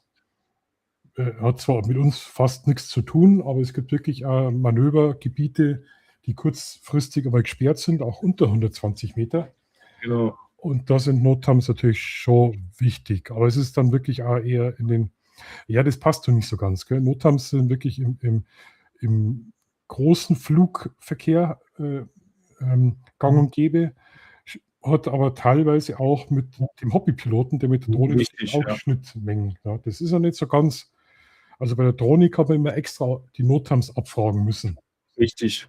Also ich sage mal, das betrifft uns jetzt nicht 100%, aber vielleicht 10-15%, wo uns doch mal irgendwo betreffen könnte. Gerade jetzt mit irgendwelchen militärischen Übungen. Und ich weiß nicht, wie es bei euch ist, Markus, aber bei uns seit letzter Woche, ich weiß nicht, was hier für Gerätschaften über uns drüber hinweg donnern zum Teil, wo ich mir denke, was geht jetzt los? Ja, wir haben jetzt auch wieder Militärübungen in Berchtesgaden mit Hubschrauber und so weiter. Ich bin mir sicher, dass es da Notams gibt. Bin mir vollkommen sicher. Also wir haben ja hier bei uns, ist eigentlich die Einflugschneise Richtung Manching runter, beziehungsweise in Hohenfels sind ja die Amerikaner. Und jetzt ist eigentlich das letzte Jahr eigentlich, ist da oben mehr los wie hier unten irgendwo. Viel Spaß. Also, wenn es hier Fragen an den Jörg habt, bitte nicht an mich, weil ich kenne mich nicht aus. Nutzt die Chance. Ich auch Nutzt nicht. die Chance. Ich habe auch keine Ahnung. Wir könnten, also momentan, jetzt versuche ich gerade irgendeinen so einen Bogen zu schlagen von der einfachen Drohne, wobei einfach ist die auch nicht, gell? Es ist eigentlich faszinierend. Die Mini 2 keine Abstandssensoren, was die Mini 5 mittlerweile an Sensoren hat und so weiter. Die weicht, wenn du auf den Baum zufliegst, weicht die zum Beispiel automatisch aus und fliegt hinten weiter.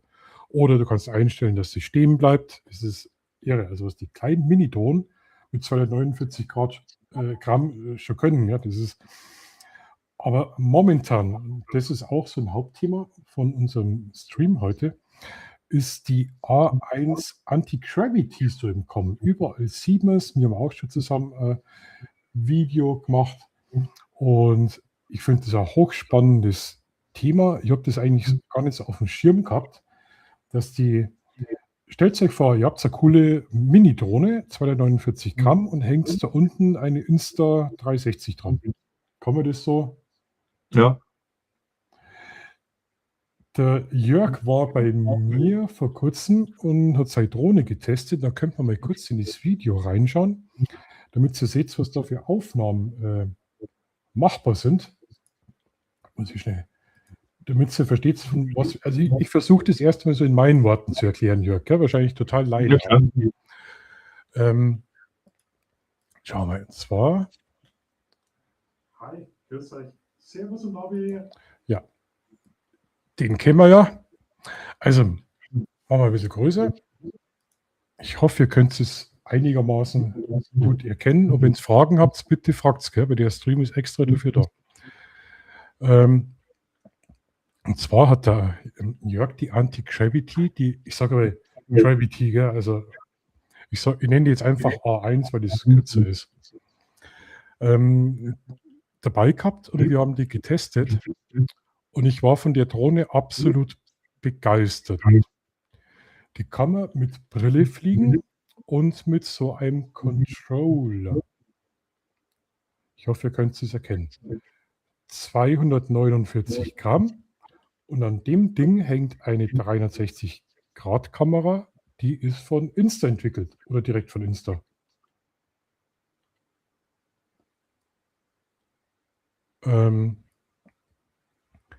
wir haben die da ausreichend getestet und da zeige ich euch jetzt einfach mal so ein Video, wie ein langweiliges Feld in 360 einfach schon mal genial ausschaut. Ich lasse einfach mal laufen, dann versteht ihr, was ich euch vermitteln mag.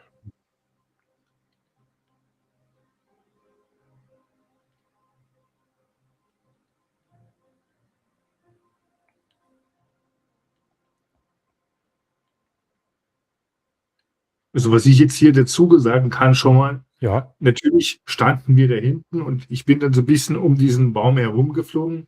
Aber die Aufnahmen, was man jetzt hier machen kann, das hat natürlich der Markus bearbeitet. Auch herzlichen Dank, Markus, nochmal an dich, bitte, dass du das so cool im Reframing dann alles rübergebracht hast. Aber hier ist es wirklich so, man fliegt mit der Drohne quasi geradeaus und kann sich in 360 Grad rundum im Nachhinein umsehen und auch das Video dann so erstellen.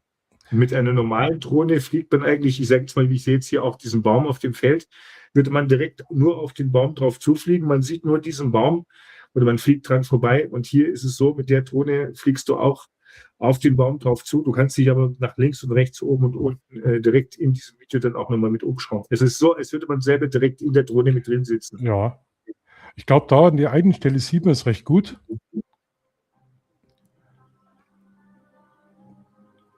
Im Schnitt dann, Moment, das ist wie wenn man in einer Kugel drin sitzt und mit der Kugel da hier sieht man es zum Beispiel.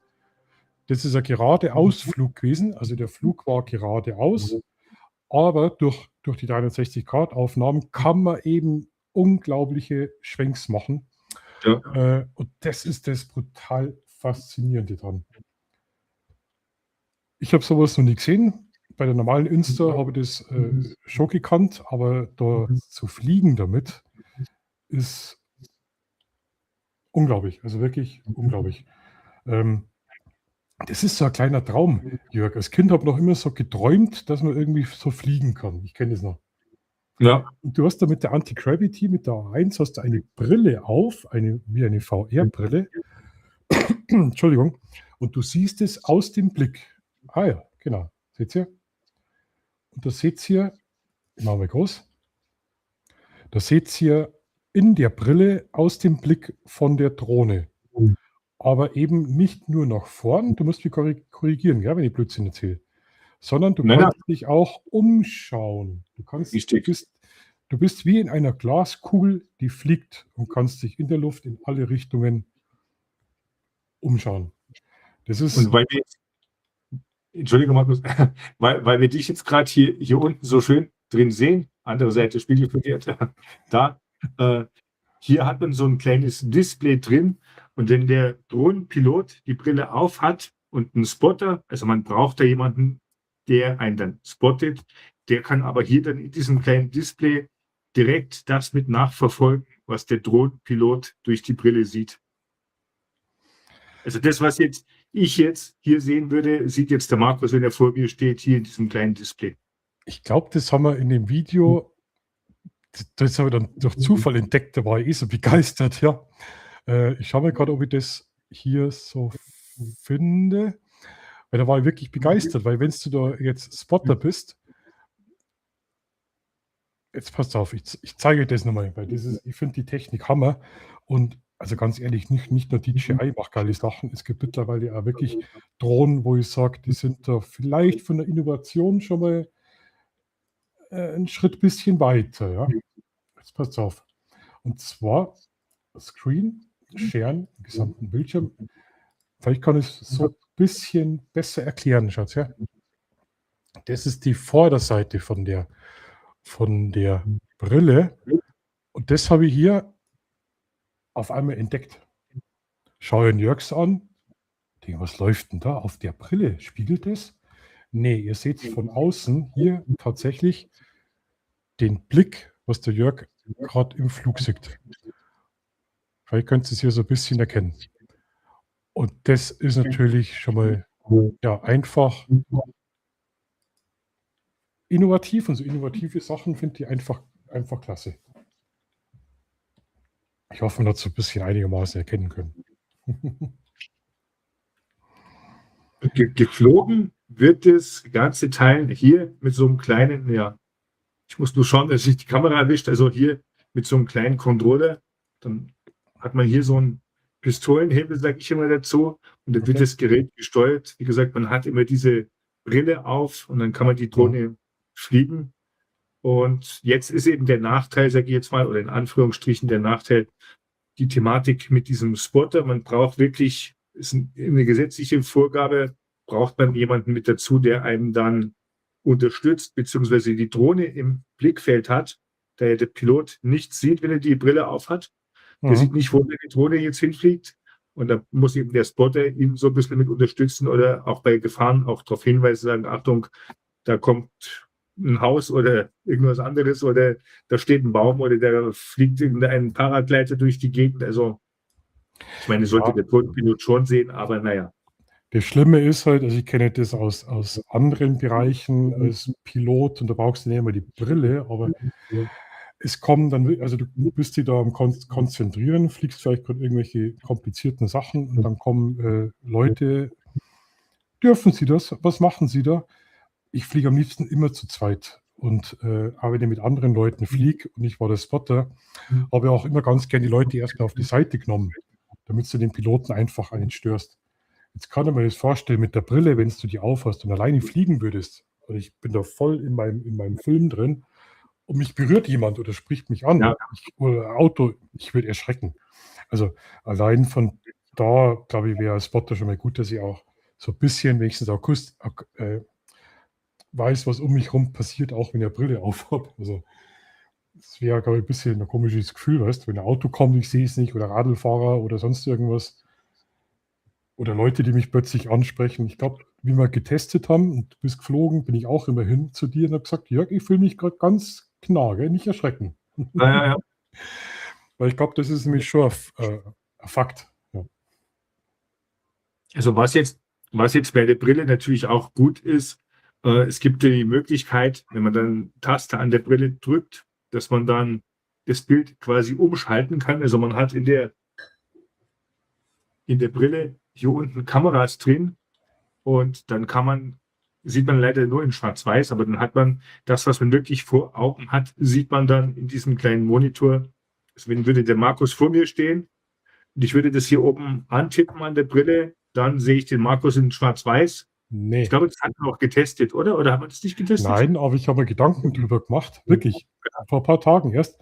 Und habe gedacht, das wäre doch so ein cooler Knopf, wo man drauf drückt und dann ist wenigstens ein Teil von der Brille frei, dass man sieht, was vor einem ist. Also du hast hier so einen Knopf und dann schaltet der Bildschirm in dem Sinne um. Und da siehst du eigentlich, was vor dir auch Nee. stattfindet. Schmarrn jetzt. Nein. Also ich habe ein Video geplant, Markus, mit dem, wo du mich angesprochen hattest, mit dem Mikrofon, wo wir damals gesprochen hatten. Ja. Und da habe ich das heute auch nochmal schon mit aufgenommen. Also man sieht es dann auch. Wow. Weil ich aber wirklich vor kurzem Gedanken drüber gemacht habe und gedacht habe, wieso kann ich nicht per Knopfdruck die Brille durchsichtig zum Beispiel schalten? Ja. Oder jetzt sagst du, die kann das. Ja, klar. Ja, ist ja Wahnsinn. Der Controller, wie kann man sich das vorstellen? Wenn ich jetzt so einen Controller habe, muss ich da, oder wie steuere ich das? Genau. Muss ich da irgendwie, ist es wie so ein klassischer Spielcontroller, so nach vorn gibt er Gas, oder wie muss man sich da die Rotationen vorstellen? Es gibt, ich muss mal bloß schauen, dass ich hier Ich mache die mal groß. Dann. in der Kamera habe, genau, aber ich hänge hier drüben irgendwo. Also man hat jetzt, genau, super. Man hat jetzt hier den Controller und es gibt zwei Steuerungsmöglichkeiten. Es gibt den Free-Motion-Modus, so nennt sich das. Da schaut man sich halt um mit der Brille. Die Drohne fliegt aber trotzdem geradeaus. Okay. Und dann hast du diesen FPV-Modus und da kannst du den Controller quasi drehen und schwenken, nach unten oder nach oben neigen oder schwenken und dann fliegt die Drohne auch dementsprechend. Okay. Also dann reagiert sie wirklich so auf deine Handbewegung mit der Steuerung. Okay. Da muss man jetzt aber unterscheiden, bloß von der Logik her, weil wirklich, das ist ein ganz anderes Fliegen. Ganz anderes Fliegen, wie es wir kennen. Mit rauf, runter, links, rechts, seitlich. Du hast Ja. du hast zwei. Okay. Du hast von der Logik her zwei verschiedene Bewegungen. Du hast Richtig. einmal den Flug von der Drohne, was du hier steuern kannst, Genau. und hast zeitgleich wie im Flugzeug den Blick auch noch, den du steuern kannst. Ja. Du kannst praktisch geradeaus fliegen, kannst aber nach links wie im Flugzeug aus dem Fenster schauen. Links und rechts aus dem Fenster kommen, genau. Also du kannst in der Brille kannst du das dann umschalten. Du hast zwei verschiedene Flugmodi quasi. Den, wie gesagt, diesen Free-Motion-Modus und dann hier diesen FPV-Modus. Wahnsinn, Wahnsinn. Jetzt werden wir uns zurückerinnern an die Aufnahmen von meiner Holy Land und dann schauen wir mal, wie weit wir heute mit der Technik sind. Da muss ich sagen, es geht immer schneller voran. Was man noch mit dazu sagen muss, die Drohne fliegt nicht rückwärts. Habe ich gehört, ja.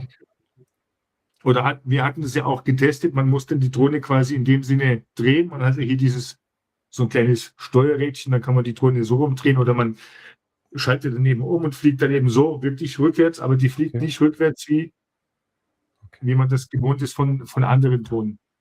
Aber ich glaube, das ist auch mit dem Controller schwer umzusetzen dann, oder? Weil man müsste doch relativ weit nach hinten ziehen von der Logik her, oder? Ja, nach hinten, oder du musst halt schwenken, dann fliegst du eben hier so einen Bogen. Okay, verrückt.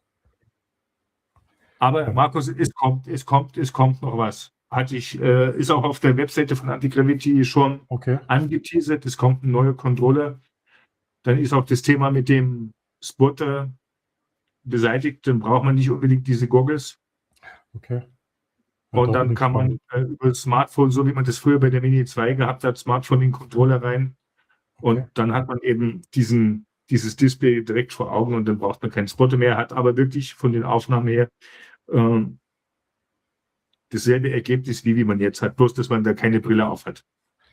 Also wenn ihr Fragen habt, schaut beim Jörg auf dem Kanal vorbei. Da kommen ein Haufen Videos zur A1. Schreibt es in die Kommentare oder so. Der Jörg beantwortet Kommentare grundsätzlich nicht. Nee, Schmarrn. Da kriegt ihr immer Ich beantworte deine nicht.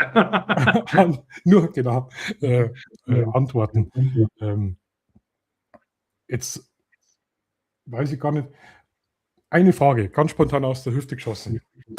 Was mich wieder interessiert, kann ich mit der Drohne live streamen?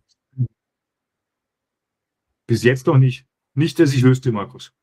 Wäre aber Innovation, was man ansprechen könnte, gell? So über die Software. Also bis jetzt, ich weiß, du kannst jetzt die Brille nochmal mit einem extra Monitor, das ist jetzt nicht streamen in dem Sinne, da könntest du aber jetzt nicht den FPV-Piloten, deinen Spotter quasi nochmal mit einem größeren Monitor ausstatten. Okay. Nicht, dass er dir auf sein kleines Display schaut. Das ist aber jetzt nicht das Thema direkt Streaming, aber Livestreaming, ich weiß nicht, ob da was geplant ist, aber es wäre auf jeden Fall eine Möglichkeit. Weil bei DJI hat es die Funktion immer gegeben, Livestream. Ja. Gibt's auch noch. Was aber nie funktioniert hat, ganz ehrlich. Also Katastrophe. Was ich da Abrisse gehabt habe. Ich hatte es mal probiert gehabt, Markus, aber das war, naja. Ich würde jetzt gerne schnell was ausprobieren wollen, weil wir jetzt gerade in dem Thema drin sind. Also Fliegen mit 360 Grad. Aber ich würde jetzt gerne mal schnell was ausprobieren wollen. Dazu müsst ihr den Bildschirm nochmal umschalten. Weil du hast nämlich was letztes Mal ausprobiert und das habe ich total klasse gefunden. Müssen wir schauen, ob das jetzt hier so im Stream auch funktioniert. Dann könnten wir euch das so ein bisschen vermitteln vielleicht. Gehen wir mal hier rüber. Jetzt hoffe ich natürlich, ich finde das Video gleich. Genau. Immersive 360-Grad-Video, Anti-Gravity. Ich probiere es jetzt einfach aus, gell, Jungs, wenn es nicht klappt. So, also schaut euch das an. Hammer, geil. Der Jörg hat es jetzt in seinem Studio aufgenommen. Mit der Anti-Gravity, gell? Ja. So, und jetzt kann ich hier mit der Maus, das kennt ihr vielleicht schon, euch umschauen. Ich schaue mich jetzt einfach hier um. Seht ihr? Keine Brotzeit auf dem Tisch, nichts zum Trinken. Da ist die Anti-Gravity. Und jetzt lasse ich das Ganze laufen. Und kann mich im bewegten Bild umschauen. Und genauso, glaube ich, müsst ihr euch das im Flug auch vorstellen. Ihr fliegt irgendwo geradeaus, könnt es aber mit der Brille nach links, nach rechts, nach oben schauen, wie im Flugzeug. Und das Ganze natürlich dann, wer es kennt von der Insta360, im Schnitt natürlich auch eure Punkte setzen, rüberdrehen, Punkt setzen, rüberdrehen, Punkt setzen. Deswegen Markus, ja. Sorry, dass ich dir reinquatsch. Du kannst nach vor diese Szene skippen, wo wir zusammen an der Kirche da oben waren, in Waging. Die ist hier drin. Wo wir über den Kirchturm wegfliegen. Genau. Okay. Hier zeige ich noch, dass die Drohne dann quasi vor mir steht. Die hovert da, wo ich das aufgenommen habe. Da hatte ich das bloß im Spiegel kurz gezeigt, dass die Drohne auch wirklich da ist. Das ist ja noch besser. Ach, du hast es in 360-Grad-Format hochgeladen. Ja. Wow. Okay, dann schauen wir uns, jetzt passt auf, Leute, dann schauen wir uns das jetzt einfach mal an, weil dann seht ihr den Unterschied. Jetzt schauen wir uns das Rohmaterial an und dann schauen wir uns vielleicht den Clip an, wenn es geframed ist. Geframed nennen sie das, wenn man das dann zu einem normalen, flachen Video schneidet. So, jetzt fliegen wir hier und jetzt kann man sich hier umschauen. Seht ihr, wie bei der Insta, bloß im Flug. Oh, so schnell kann ich halt umdrehen. So, nochmal. Ich mache mal schnell hier Pause. So, und jetzt könnt ihr da richtig schön schneiden. Seht ihr? Man hat wirklich allen Blick drauf. Man könnte dann rübergehen und da kommt eben auch das FPV-Gefühl irgendwie raus, weil er wirklich nur geradeaus fliegt. Kann aber unter dem Flug dann eben in verschiedene Richtungen switchen. Was ist denn das für ein hässliches Auto? Das kennt ihr ja auch.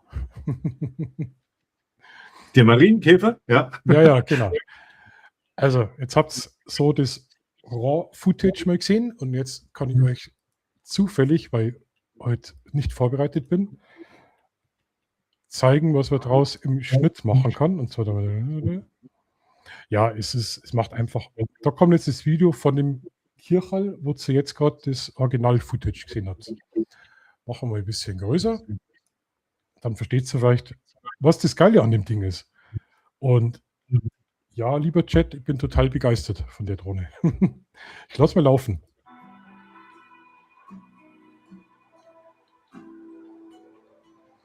Das ist das Reframing eben.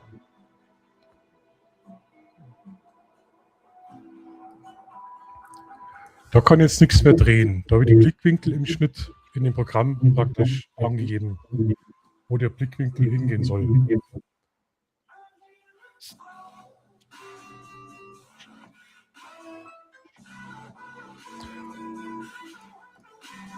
Da sind natürlich ganz andere Aufnahmen dann mit Musik, im Rhythmus. Jetzt, das haben wir uns vorhin angeschaut im Footage, über die Spitze.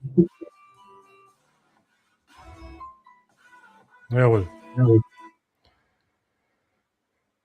Ich glaube, jetzt haben wir das so einigermaßen gut erklärt und so ein bisschen das Gefühl rübergebracht, hoffe ich mal.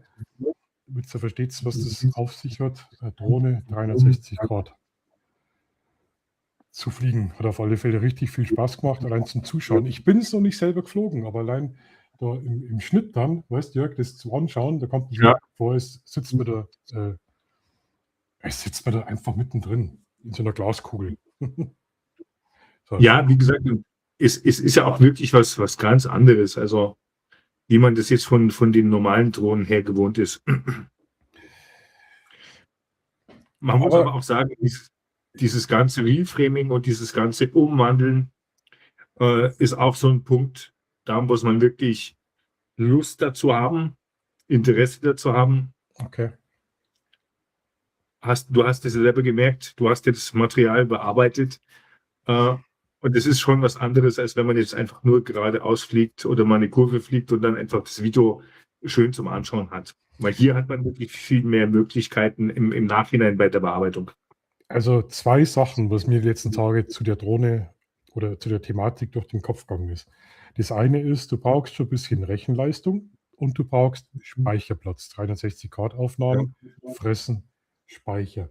Das zweite, was mir durch den Kopf gegangen ist, um solche Aufnahmen mit einer normalen Drohne zu machen, ist fast nicht, es ist möglich. Es ist möglich. Aber es ist ja, also da brauchst du wirklich Geschick dazu. Solche Flugmanöver hinzukriegen, damit Gimbal kippen beim Überflug. Ich sage mal, so die 360-Grad-Drohne ist so ein bisschen Cheaten, wie soll ich sagen? Also es sind Aufnahmen möglich, die mit einer großen Drohne, wie zum Beispiel mit meiner Mavic 3, nicht so einfach möglich ist und mit der Drohne sind solche Shots überhaupt kein Thema. Also man braucht nicht diese FPV-Skills, die die wirklich ein FPV-Pilot da jetzt erlernt hat, über Jahre hinweg vielleicht. Ja. Und das kann man jetzt wirklich in dem Sinne einfach nachbauen. Ist zwar vielleicht jetzt auch ein bisschen schade für die, was das wirklich manuell können, weil da hunderte Stunden Übung drin steckt und dann kommt auf einmal jemand mit so einer 360-Grad-Drohne, fliegt da einmal drüber und macht da Aufnahmen wie einer, der schon seit 10 Jahren FPV fliegt. Ja. Aber so ist halt die Technik. Und wenn die Technik da ist, warum sollte man die nicht nutzen? Gell? Also ganz normal. Jetzt hätte ich noch eine Frage. Würdest du sagen, die Anti-Gravity, die A1, ist es eine Drohne für einen Einsteiger, der mit Drohnen noch nie was zu tun gehabt hat? Oder würdest du sagen, das ist eher so das High-End-Profi-Gerät? Ich würde sagen, es ist die goldene Mitte. Okay. Also sag das mal so, Markus, du weißt selber, du fliegst auch größere Geräte und das sind natürlich auch High-End-Geräte in dem Sinne. Wenn man jetzt wirklich vom Preis, über den Preis diese Frage beantworten will, da würde ich sagen, für den Preis, für einen Anfänger ist er doch ziemlich happig. Aber wenn man das jetzt wirklich so sieht, was die technischen Voraussetzungen sind, was die Drohne jetzt schon mitbringt, mit dieser 360-Grad-Erkennung, Hinderniserkennung meine ich jetzt, ist es wirklich schon ein High-End-Gerät, was ich auch einem Anfänger quasi empfehlen würde, auf jeden Fall. Mhm. Also dann würde ich nicht sagen, kauf dir jetzt hier für 80 € ein günstiges Gerät zum Testen, weil du hast da keine Hinderniserkennung, du hast da teilweise kein GPS, du fliegst in irgendeinem WLAN-Netz rum, wenn das Ding abschmiert, dann ist die Drohne weg. Da sind wir wieder in dem Bereich, wo es dann frustet und dann hast 80 € ins Sand gesetzt und hast gesagt, sagst du dann, so einen Scheiß mache ich nie mehr. Also wenn jetzt der keine Rolle spielt, würde ich sagen, ist das ein Gerät auch für Anfänger und natürlich aber auch hinaus für Fortgeschrittene. Gerade wenn du jetzt die ganze Videobearbeitung siehst, da braucht man ja schon so ein bisschen Ahnung auch bei diesen ganzen Sachen, dass man sich dann mit diesen ganzen Sachen auseinandersetzt. Das ist nicht alles so einfach, auch mit diesem ganzen Reframing, beziehungsweise auch die ganze App ist ja sehr, sehr, sehr umfangreich, die Anti-Gravity-App. Ja, aber du kannst wirklich als Anfänger, ich habe mit der App von Insta jetzt zweimal gearbeitet damit und kenne mich da eigentlich gar nicht aus. Du kannst da als Anfänger schon ganz schnell innerhalb von ein paar Minuten fantastische Ergebnisse haben. Ja, na klar. Aber ich meine, in die Tiefe reingehen mit Stitching und so weiter, die Übergänge oder ob es das jetzt als Kugelpanorama oder man kann richtig tief reingehen. Aber so für einen Anfänger wie mich, wie gesagt, ja mit der App nichts zu tun gehabt, kann man schon ganz schnell zu tollen Ergebnissen kommen.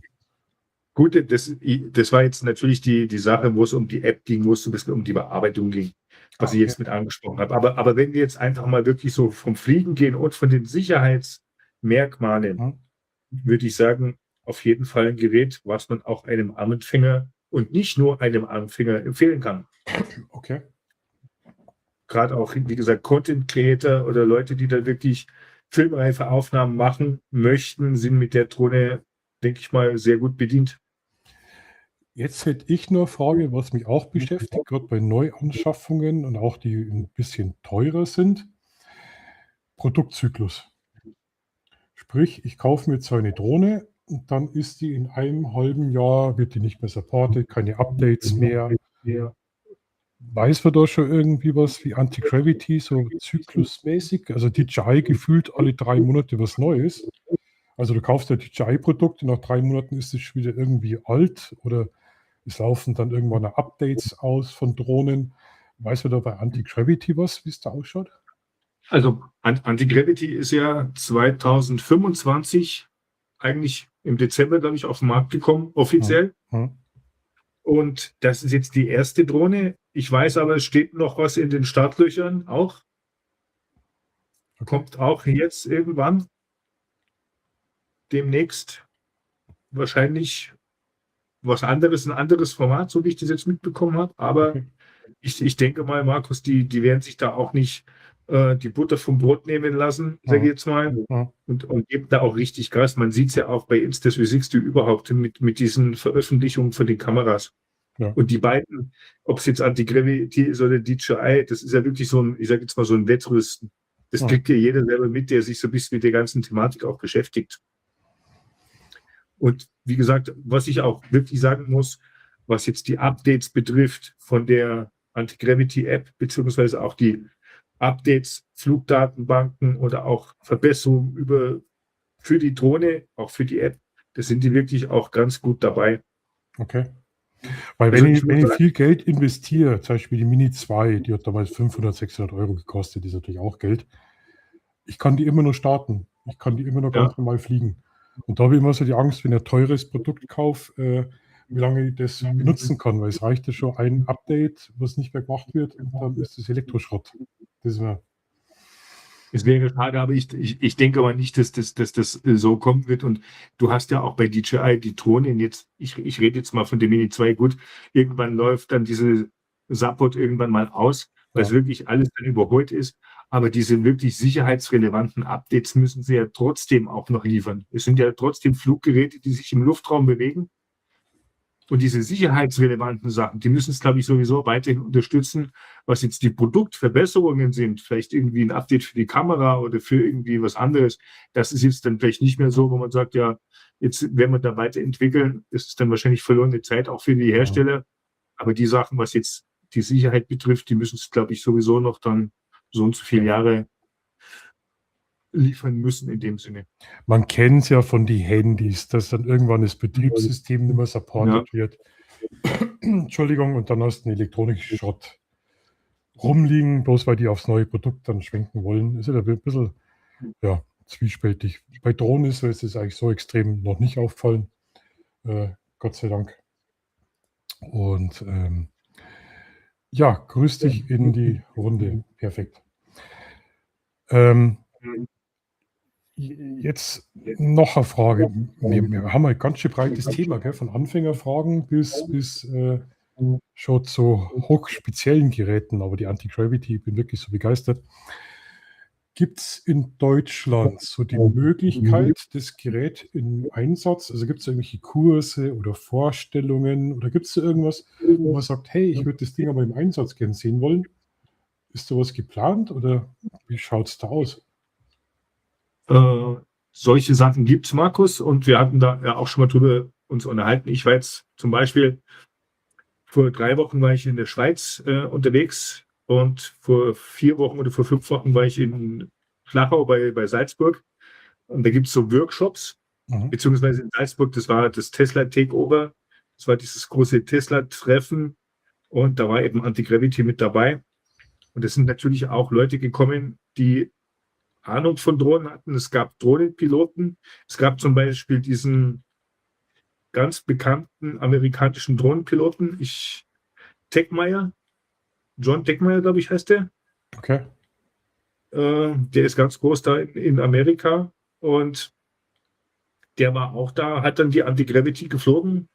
Ja. Ich habe da auch Videos gemacht mit ihm und auch jetzt in der Schweiz gab es da von einem Schweizer Online-Händler auch so eine Vorstellung über Anti-Gravity oder mit Anti-Gravity, mit Insta360 und mit meiner Wenigkeit, dass man dann die Drohne einfach mal testen konnte, also unter unserer oder meiner Regie mit, dass man das Gerät einfach mal ausprobieren konnte. Auch die anderen Kollegen, sage ich jetzt mal, wie der Frankie Flott, der Frank, was machst denn du da? Du hast einen Teebeutel reingehauen ins Glas. Okay. Entschuldigung. Der hat ja auch schon solche Kurse geleitet und jetzt sind auch schon mehrere Kurse so in verschiedenen Regionen in der Bundesrepublik abgehalten worden. Okay. Und wenn man auf die Webseite von Anti-Gravity geht, da gibt es so einen Reiter, dass man sich die Flugorte mal anschauen kann oder diese geplanten Treffen einfach mal raussuchen kann und auch sich da anmelden kann. Dann werden wir auf alle Fälle nach dem Stream die neue App, die Atlas-App, glaube ich, hat die geheißen, werden wir drunter verlinken. Und wenn es den Link, also von Anti-Gravity sowieso, schickst du einfach, das werden wir dann unter die Links einfach mal reinhauen. Weil, weißt du, vielleicht hat da wirklich jemand Interesse oder so.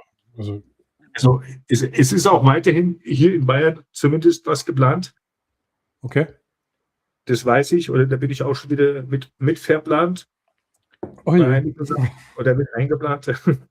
Und da soll also auf jeden Fall auch noch weiteres kommen, aber auch nicht nur in Bayern oder hier in Süddeutschland, sondern in der gesamten Bundesrepublik oder auch im Ausland dann. Okay. Jetzt hat ja, ich bin ja von den DJI-Produkten momentan ziemlich weit weg. Aus dem Grund, weil ich einfach versorgt bin mit dem Zeug. Ich brauche nichts. Und Mini 5 Pro ist, glaube ich, jetzt gerade so aktuell, was die Mini-Drohnen angeht. Dann haben wir die M4, die R3S haben wir mittlerweile, Matrice 4 im Enterprise-Bereich. Aber ich bin da weg. Also ich informiere mich immer so, wenn man denkt, ich brauche mal was Neues, das alte tut es nicht mehr so, dann informiere ich mich erst, weil sonst kommt es, glaube ich, da nicht so hinterher. Da kommst du die Produkte einfach nicht hinterher. Aber ich habe gehört, es gibt auch von DJI eine 360-Grad-Kamera. Und jetzt nicht, dass ich einen Blödsinn erzähle. Anti-Gravity war vorher, glaube ich. Das war die Weltneuheit und DJI ist nachgezogen. Richtig. Was eigentlich total komisch ist für DJI, weil die eigentlich schon immer so ein Händchen gehabt haben dafür, gerade mit der Avatar, wie es angefangen hat, so mit dem Pseudo-FPV.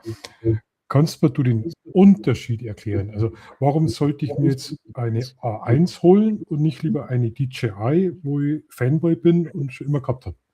Jetzt wird es knifflig.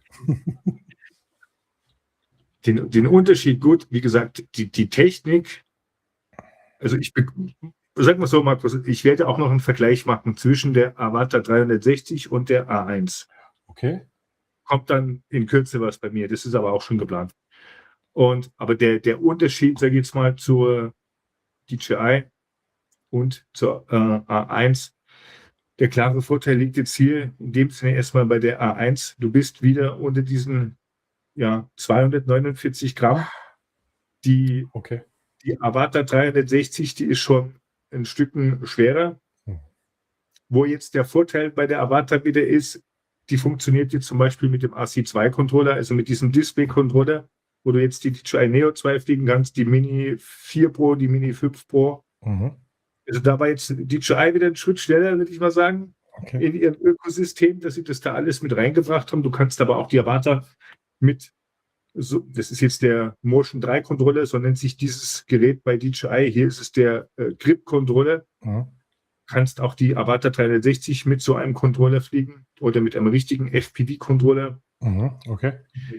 Und bei Anti-Gravity ist es eben so, wie gesagt, der ganz klare Vorteil ist jetzt, du bist jetzt aus der Gewichtsgrenze da erstmal, du bist da schon ein bisschen freier unterwegs. Du brauchst keinen Drohnenführerschein. Ja. Du hast doch irgendwo, also jetzt mal in dem Sinne, doch mehr Freiheiten. Und definitiv. Du bist schon vom Bürokratischen so ein bisschen wieder weg. Wobei ich aber auch sagen muss, es schadet keinem Drohnenpiloten, wenn er zumindest den Kenntnisnachweis hat, um einfach mal so ein bisschen Bescheid zu wissen. Ich rede nicht vom Fanpilotenzeugnis oder von dem großen Drohnenführerschein, aber einfach, dass man da so ein bisschen Einblick hat. Also viele Sachen im großen Drohnenführerschein brauchst du als normaler Anwender gar nicht. Also ganz ehrlich, ganz viel Thermik und wirklich Sachen, wo es dann schon eher im oberen Flugzeugbetrieb. Aber den kleinen Kenntnisnachweis, der ist nicht teuer, würde ich vollkommen so unterschreiben, definitiv. Weil du lernst wirklich Grundregeln. Und das mit die 249 Gramm, das ist natürlich richtig geil. Also richtig geil. Das ist ein großer Pluspunkt, ehrlich gesagt, weil du ganz andere Auflagen hast. Du brauchst keinen Kenntnisnachweis, musst kein Geld ausgeben, musst ewig warten, bis dein Führerschein zugestellt kriegst. Und das finde ich gut. Was mir aufgefallen ist, was ich total witzig gefunden habe, das habe ich auch erst gar nicht glauben können, die A1 hat so kleine Landebeinchen, total süß, die sind so lang. Und wenn die landen, machen die so. So Beinchen. Total. Ja, irgendwie süß gefunden. Wow. Das Gerät wird hier jetzt zeigt das mal. In so einer kleinen Box geliefert. Ich glaube, jetzt bloß mal hier die Beine ganz kurz so auseinander. Und jetzt hat man hier unten diese kleinen Landebeinchen dran. Ich weiß nicht, ob man das jetzt hier so sehen kann. Und dann fahren die auch wieder rein. Und wenn das Gerät runtergeht, dann kommen die Beinchen raus, weil wir haben hier unten die Kameralinse. Wir haben ja hier oben auch nochmal im oberen Bereich nochmal so eine Linse. Und damit das nicht beschädigt wird während der Landung, gibt es eben diese Landebeinchen, die dann die Linse von Untergrund so ein bisschen, so einen Sicherheitsabstand da gewährleisten. Zeig mal, wenn ich die jetzt gerade so wunderschön in Großaufnahme vor mir habe. Wo sind jetzt da die Kameras versteckt und wo stecken die Sensoren, so Abstandssensoren und so? So, fangen wir mal hier oben an. Wir haben jetzt hier oben die eine Kamera. Wir haben jetzt hier unten auf der Unterseite die zweite. Dann haben wir hier Sensoren. Das Weiße, das sind LEDs. Und wir haben jetzt hier auch nochmal unsere Abstandssensoren. Nach hinten? Hier drin auch nochmal eine LED-Beleuchtung mit verbaut für die Landung. Okay. Und das ganze Gerät hat eine 360 Grad Hindernisvermeidung. In dem Sinne wird es durch diese beiden Kameras mit abgetastet. Das ist aber Wir dann, haben hier unsere Kameras und dadurch wird diese 360-Grad-Hinderniserkennung mit gesteuert, so kann man das so sagen. das ist aber jetzt Softwareerkennung, also Ja, also keine echten Sensoren, sondern über Software. in dem Sinne keine echten, weil das ist per Firmware-Update nachgeliefert worden. Okay. Aber ich muss sagen, reagiert oder arbeitet sehr präzise. Okay. Also ich habe das hier drin, ich bin ja da hinten in dem anderen Zimmer geflogen, Hm. wo ich das 360-Grad-Video gemacht habe und die stand da direkt im Türrahmen drin. Wollte eigentlich dann mal so ein Stück reinfliegen, weil es ist doch wenig Platz hier unten drin. Mhm. Und dann hat die sich nicht 1 Zentimeter bewegt, bis ich dann überlegt habe, ach so, du musst jetzt erstmal die Hinderniserkennung ausschalten, weil die stand ja direkt im Türgeländer drin und ich auch noch dahinter. Also die hat wirklich drumherum alles erkannt. Ah, verrückt. Weil softwaretechnisch ist ja immer ein bisschen verzögernd, gell? Oder wenigstens früher war Ja. es so. Wenn ich mal schaue, die Mini 2 zum Beispiel hat auch keine Hinderniserkennungen gehabt. Da sind wir mit Litchi-App, mit Drittanbieter-Apps sind wir da rumgeflogen. Gell? Und das war halt einfach ein Unterschied, ob das wirklich physikalische Sensoren sind oder eine Softwarelösung. Aber dass die Softwarelösung das mittlerweile auch kann, dann hast du so einen Hitzedom um die Drohne praktisch rum. Ja, kann man sich das vorstellen. Ja, aber bei dem Preis, ganz ehrlich, ist es schon wichtig, dass das funktioniert. Gell? Weil Ja, klar. ich kann mich so erinnern, mit den ersten Drohnen, ich habe einfach Angst gehabt, weil da einfach Gelder in der Luft sind. Und es hat immer so eine Zeit gedauert, bis ich so den Sicherheitssachen trauen habe können, vertrauen. Und dann hat es eigentlich erst richtig Spaß gemacht. Ich wusste, okay, sollte da jetzt wirklich der Akku ausgehen, landet die automatisch, kommt zurück. Und das macht natürlich vom Spaß her schon einen riesigen Unterschied. Gell? Jetzt glaube ich, habe ich wieder ein bisschen Echo von mir drauf. Hast das Mikrofon wieder näher hingestellt? Nein, das Mikrofon habe ich noch drin. Ich hatte vorhin mal ein kleines bisschen lauter gemacht bei mir. Ah, Schauen wir mal, ob es jetzt besser ist. Ja. Ah, okay. Ein bisschen besser. Oder ich darf nicht so schreien. Ja, super. Also, wenn im Chat noch irgendwelche Fragen sind, nutzt die Chance. Also, Oder auch eine Frage von mir an euch. Ich sehe jetzt hier die Chat-Kommentare nicht. Aber wer von euch fliegt denn Drohne oder was fliegt ihr für Geräte? Oder wäre die A1 überhaupt was für euch? Also wir wollen jetzt hier keine Werbesendung draus machen, aber einfach, das war eben so die Thematik, dass wir uns mal über diese Drohne auch so ein bisschen mit unterhalten. Und das habe ich ja gemerkt, Markus war wirklich begeistert von der Drohne. So als ich da mit dem Gerät bei ihm angekommen bin und wir uns dann so ein bisschen unterhalten haben und er das auch so ein bisschen mitbekommen hat, habe ich das gemerkt, dass er da wirklich Gefallen dran gefunden hat. Das wäre interessant, wenn der Chat heute aufwachen wird. Die sind es bei mir gewohnt, dass ich erst in einer Stunde online gehe. Die warten wahrscheinlich noch alle. Kann sein. Naja, wir haben ja noch ein bisschen Zeit. Aber das macht nichts, weil viele schauen sich ja, das weiß ich ja, später an, meistens dann am Sonntag zum Kaffee oder zum Frühstück. Und da werden hundertprozentig noch Fragen auftauchen. Also wenn ich da Fragen kriegen sollte, Jörg, dann leite ich das natürlich weiter. Oder schaut beim Jörg rüber. Dem könnt ihr auch immer Fragen stellen. Also außer ich, da antwortet er nicht mehr drauf, das weiß ich ja. Und würde fast sagen, jetzt pass mal auf, jetzt haben wir schon 1,5 Stunden mehr, jetzt haben wir es 9:30. Würde ich sagen, der Christian schreibt, nein, auch nicht geplant. Ja, Christian ist Fotograf, der fotografiert. Der Christian ist, glaube ich, so typisch so jemand, der sagt, nee, den Schmarrn brauche ich nicht, das wird zu kompliziert. Habe ich früher auch gedacht. Ich habe keine Drohne. Ja, dann wird es Zeit, dass du Drohne sorgst. Ja, wie gesagt, Regeln, die zu beachten sind und immer wieder auch neue Regeln, darf man ja auch nicht vergessen. Es kommen immer wieder neue Sachen mit dazu. Vielleicht haben wir den einen oder anderen überzeugt oder vielleicht schaut der ein oder andere mal so, was an Anfängerdrohnen gibt. Wie gesagt, ich kann es euch bloß Der Andi hat auch keine. Aber der Andi hat Bienen, das weiß ich. Die fliegen auch. Die fliegen auch. Vielleicht haben wir mal jemanden, oder vielleicht habt ihr mal die Chance, dass ihr das anschaut. So Veranstaltungen, oder vielleicht hat ja jemand eine Drohne, wo ihr es anschauen könnt. Oder ihr dürft ja auch die Drohne fliegen, wenn jemand dabei ist, der zum Beispiel einen Kenntnisnachweis hat bei großen Drohnen. Ich würde es euch einfach mal empfehlen.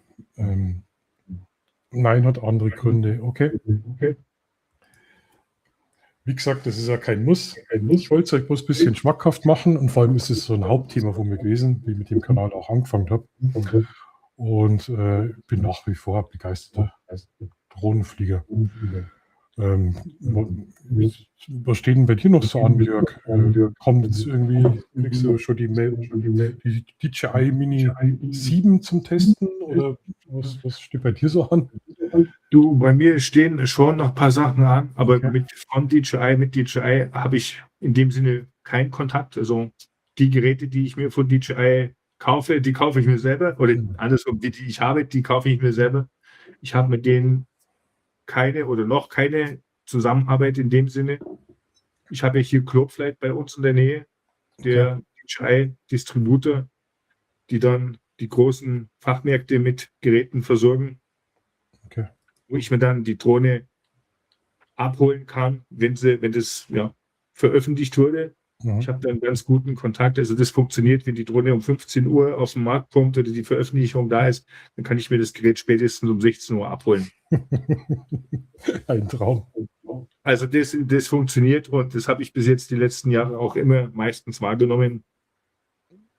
Und man muss aber auch sagen, wenn wir jetzt gerade von dem Thema so ein bisschen reden, hatten wir ja vergangen auch, Markus, du weißt ja selber, das ist teilweise so ein Wettkampf und manche Leute, die dann drauf warten mussten, die waren dann sauer, weil sie es erst so spät bekommen haben. Die anderen, die haben es jetzt, gerade wenn es ums Thema YouTube geht, schon ein paar Monate vorher zum Testen.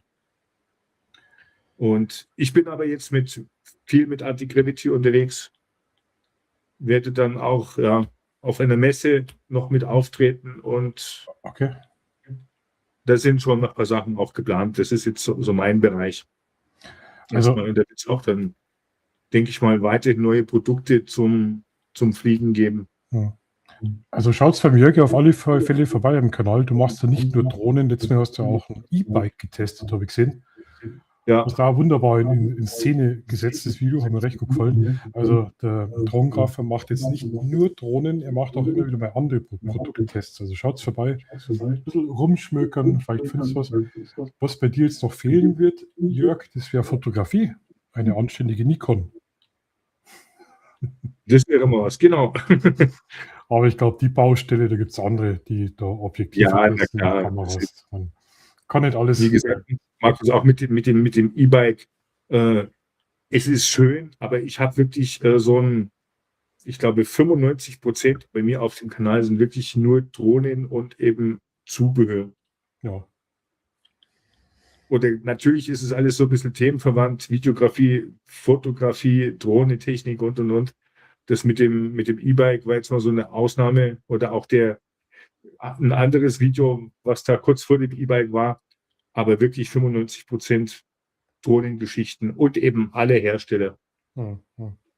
Ja, eben, genau. Ein bisschen breit aufgestellt, was die Marken angeht, gell, weil es kommen doch immer wieder Überraschungen. Man sieht es einfach bei Anti-Gravity. Wie gesagt, ich habe die Firma gar nicht gekannt und bin jetzt eigentlich begeistert. Aber ich kann euch vielleicht was. Nee, soll ich? Nee, ich warte noch ab. Vielleicht über den Sommer kommen von mir ein paar Videos zu dem Thema. Vielleicht. Ich weiß es noch nicht. Ich warte drauf. Lass uns überraschen. Genau. Aber ich glaube, wir, Jörg, machen auch noch was zusammen. Ja? Wir müssen unbedingt nochmal. Also Markus, Ja. wie gesagt, ich hänge auch so ein bisschen hinterher. Das weißt du selber. Ich weiß gar nicht, wann wir unterwegs waren. Ob das im April war oder im Mai. Mai, glaube ich, was. Im Mai, jetzt August. Ich war aber auch, wie gesagt, jetzt ein bisschen unterwegs und irgendwie wirklich einen Haufen zu tun gehabt. Also unser Video, was wir zusammen produziert haben, hast du ja schon online. Mein Teil fehlt noch. Der ist aber zu 95% abgeschlossen. sollte eigentlich diese Woche kommen. Hatte ich dir ja gesagt. Also ich bin soweit auch schon durch, aber ich habe es auch Läuft ja nicht noch davon. nicht ganz. Und es kommen immer wieder auch kurzfristige Sachen, wo man dann wieder was anderes macht und dann muss man da nochmal schnell was produzieren. Das ist leider wirklich, oder es ist so, zum Glück oder leider. Aber manchmal bleiben dann auch irgendwelche Sachen auch liegen. Mhm.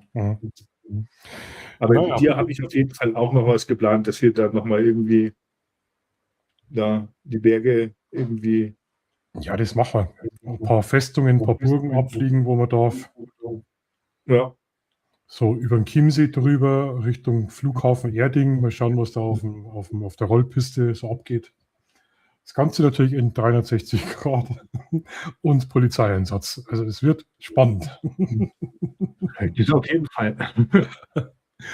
Nein, aber Ja, wie super. gesagt, da habe ich auch schon, ich habe vergangen schon mal gedacht, irgendwie so ein Sonnenaufgang, irgendwie sowas, Ja, mal ganz bei Zeiten oder mal wirklich ein komplettes Wochenende.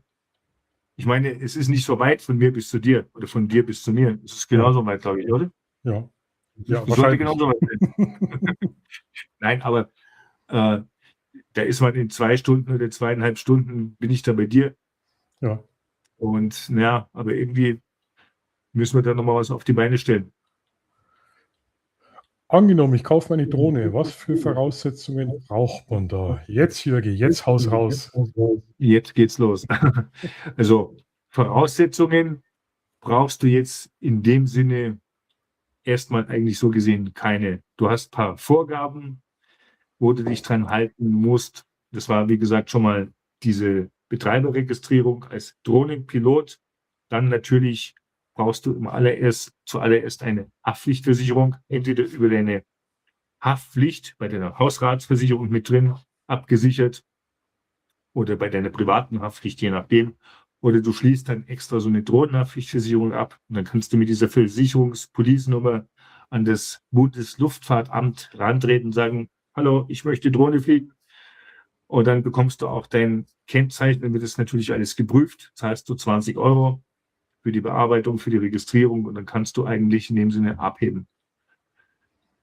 Klebst deine Nummer auf die Drohne oder je nachdem, kannst du da auch mit dem Kugelschreiber draufschreiben und dann kannst du eigentlich fliegen.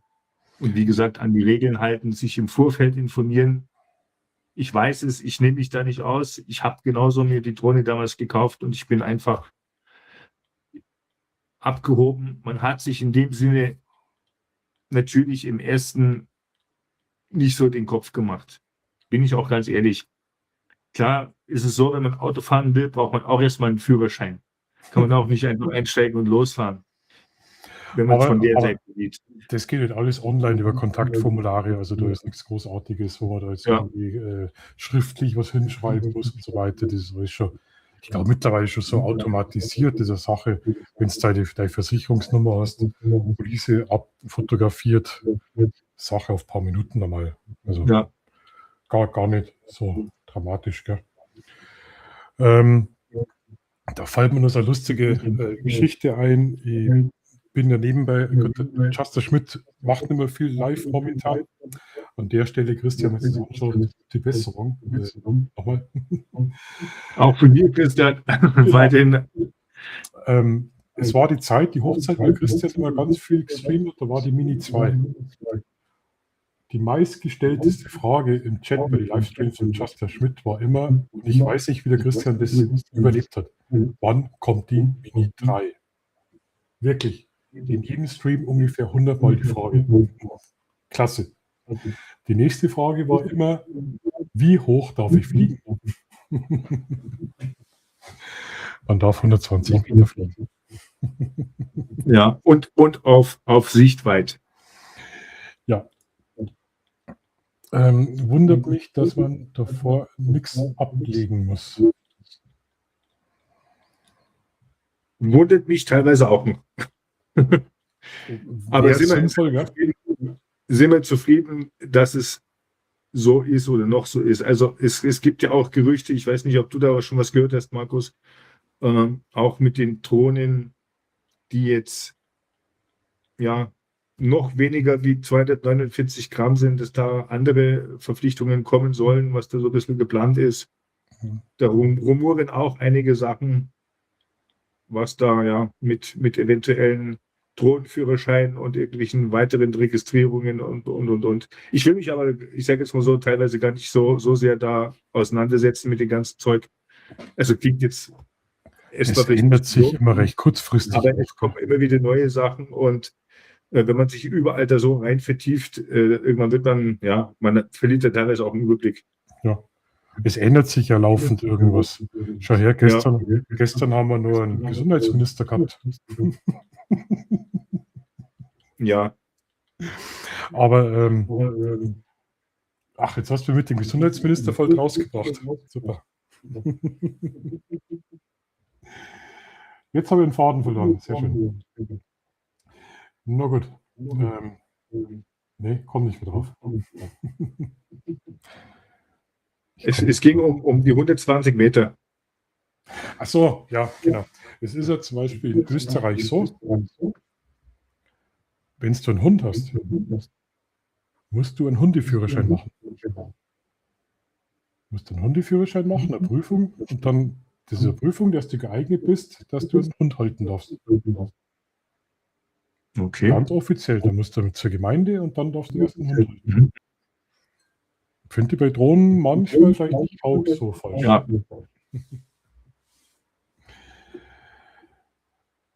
Ja, man muss ja, Markus, man muss ja auch sagen, es werden Ich versuche gerade den Smiley dazu nachmachen.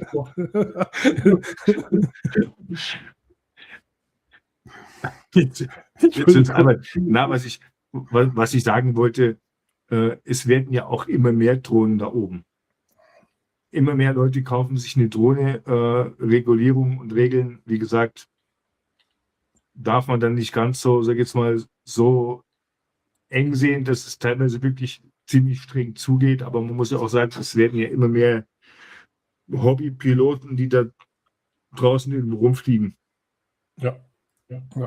Definitiv. Stevie. Na gut, dann hoffe ich mal, wir haben einige Fragen beantwortet. Ich schätze mal, einige werden das wirklich dann später anschauen. Würde ich sagen, jetzt ist dann 9:45, schau, Wahnsinn, haben wir doch ziemlich viel Thema gehabt. Dann würde ich mich langsam so ein bisschen verabschieden, außer du hast da irgendwas, Jörg. Ich habe jetzt erstmal nichts mehr. Ich bedanke mich bei euch, dass ihr hier mit dabei wart, dass ihr hier ein paar Fragen auch an mich gestellt habt. Ich wünsche den Leuten, die sich vielleicht eine Drohne zulegen, ja, viel Spaß mit dem Hobby. Die schon eine haben, natürlich von meiner Seite auch immer guten Flug. In dem Sinne, und ja, wenn ihr Interesse habt, schaut mal bei mir auf dem Kanal vorbei, falls sich da euch was zur Anti-Gravity interessiert oder vielleicht auch zu anderen Drohnen, schreibt mich da einfach mal an, wenn da jemand Interesse hat an irgendwas oder spezielle Fragen hat, bin ich da auch für jeden Spaß zu haben. Also wenn jemand hier aus der Region Regensburg ist, dann einfach mal kurz vorbeikommen, lasst uns mal einen Kaffee zusammen trinken, mal einen kurzen Plausch halten oder auch mal mit Markus irgendwie ein Treffen organisieren, je nachdem. Und wenn jemand an Anti-Gravity-Testflügen interessiert ist, schaut mal auf der Webseite vorbei. Da kommen auch noch einige Sachen. Also das kann ich jetzt bloß zu dem Thema sagen, weil wir ja das Thema Anti-Gravity heute so 80% hatten. Also neben anderen Drohnengeschichten. Ich verlinke das natürlich alles drunter und auch vielen Dank für eure Beteiligung. Dann bis zum nächsten Wochenende, einen guten Start in die neue Woche. Andi, das wünsche ich da. Nächste Woche gibt es wieder den Late Night Talk, gewöhnlich um 22 Uhr, unvorbereitet, themenlos, offenes Mikrofon. Jörg, vielleicht können wir sowas nachholen. Also ich quatsche total gern mit dir. Vielleicht können wir sowas bei Zeiten, wenn du Luft hast, nochmal machen. Ja, klar. Ich kann es euch bloß sagen, schaut vorbei, wenn es euch für Drohnen interessiert. Vielleicht gibt es die Drohnen auch mal eine Chance. Man kann schon wirklich mit günstiger Gebrauchte einsteigen. Vielleicht habt ihr einfach auch Spaß dran. Und an der Stelle verlinke ich euch jetzt. Jetzt musst du den Ton ein bisschen leiser machen. Jetzt höre ich mich. Jetzt höre ich mich immer. Moment. Immer. Jetzt? Jetzt höre ich mich nicht mehr. Ja, ganz passt. So, gut. Ist immer so komisch, wenn man sich selber hört, gell? Also passt auf, wir machen das jetzt so.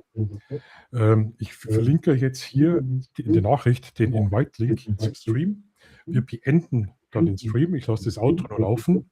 Und wenn ihr noch Fragen hinter der Bühne habt, also nicht im Stream auftauchen wollt, dann könnt ihr gerne noch rein schauen, weil der Jörg und ich werden bestimmt noch, keine Ahnung, Viertelstunde, halbe Stunde offline ratschen und dann könnt ihr jederzeit noch die halbe Stunde mit dazukommen.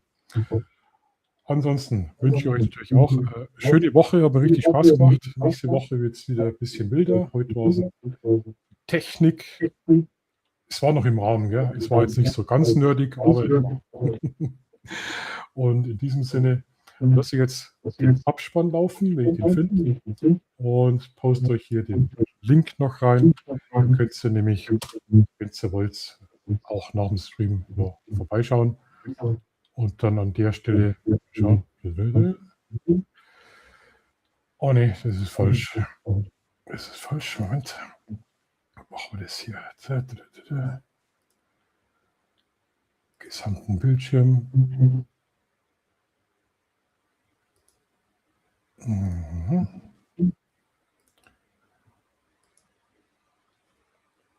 So.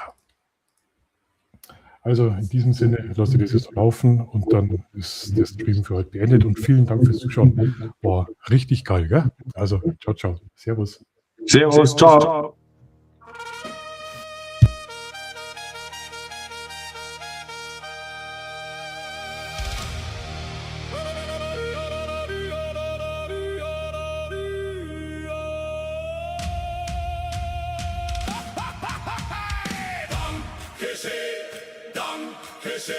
An alle Leute vom Bildschirm, hey, für jeden Like und jedes Abo, seid's dabei, dann sind wir froh. Dankeschön, an alle, die das Video sehen, live dabei oder später erst, ihr seid die Besten auf der Welt. Ja, mei, jetzt ist das Stream vorbei, doch schön war's wieder, 1, 2, 3. Wir haben gelacht und wir haben geredet, manchmal gescheit, oft komplett daneben nett. Der Chat war lustig, laut und munter, keiner hat die Stimmung runter, genauso soll es immer sein, drum singen wir jetzt neu bei gleich. Dankeschön, an alle Leute vom Bildschirm, hey, für jeden Like und jedes Abo, seid's dabei, dann sind wir froh. Dankeschön, an alle, die das Video sehen, live dabei oder später erst, ihr seid die Besten auf der Welt. An der Replay-Schauer, groß. Ich hoffe, ihr habt da richtig Spaß. Vielleicht am Sofa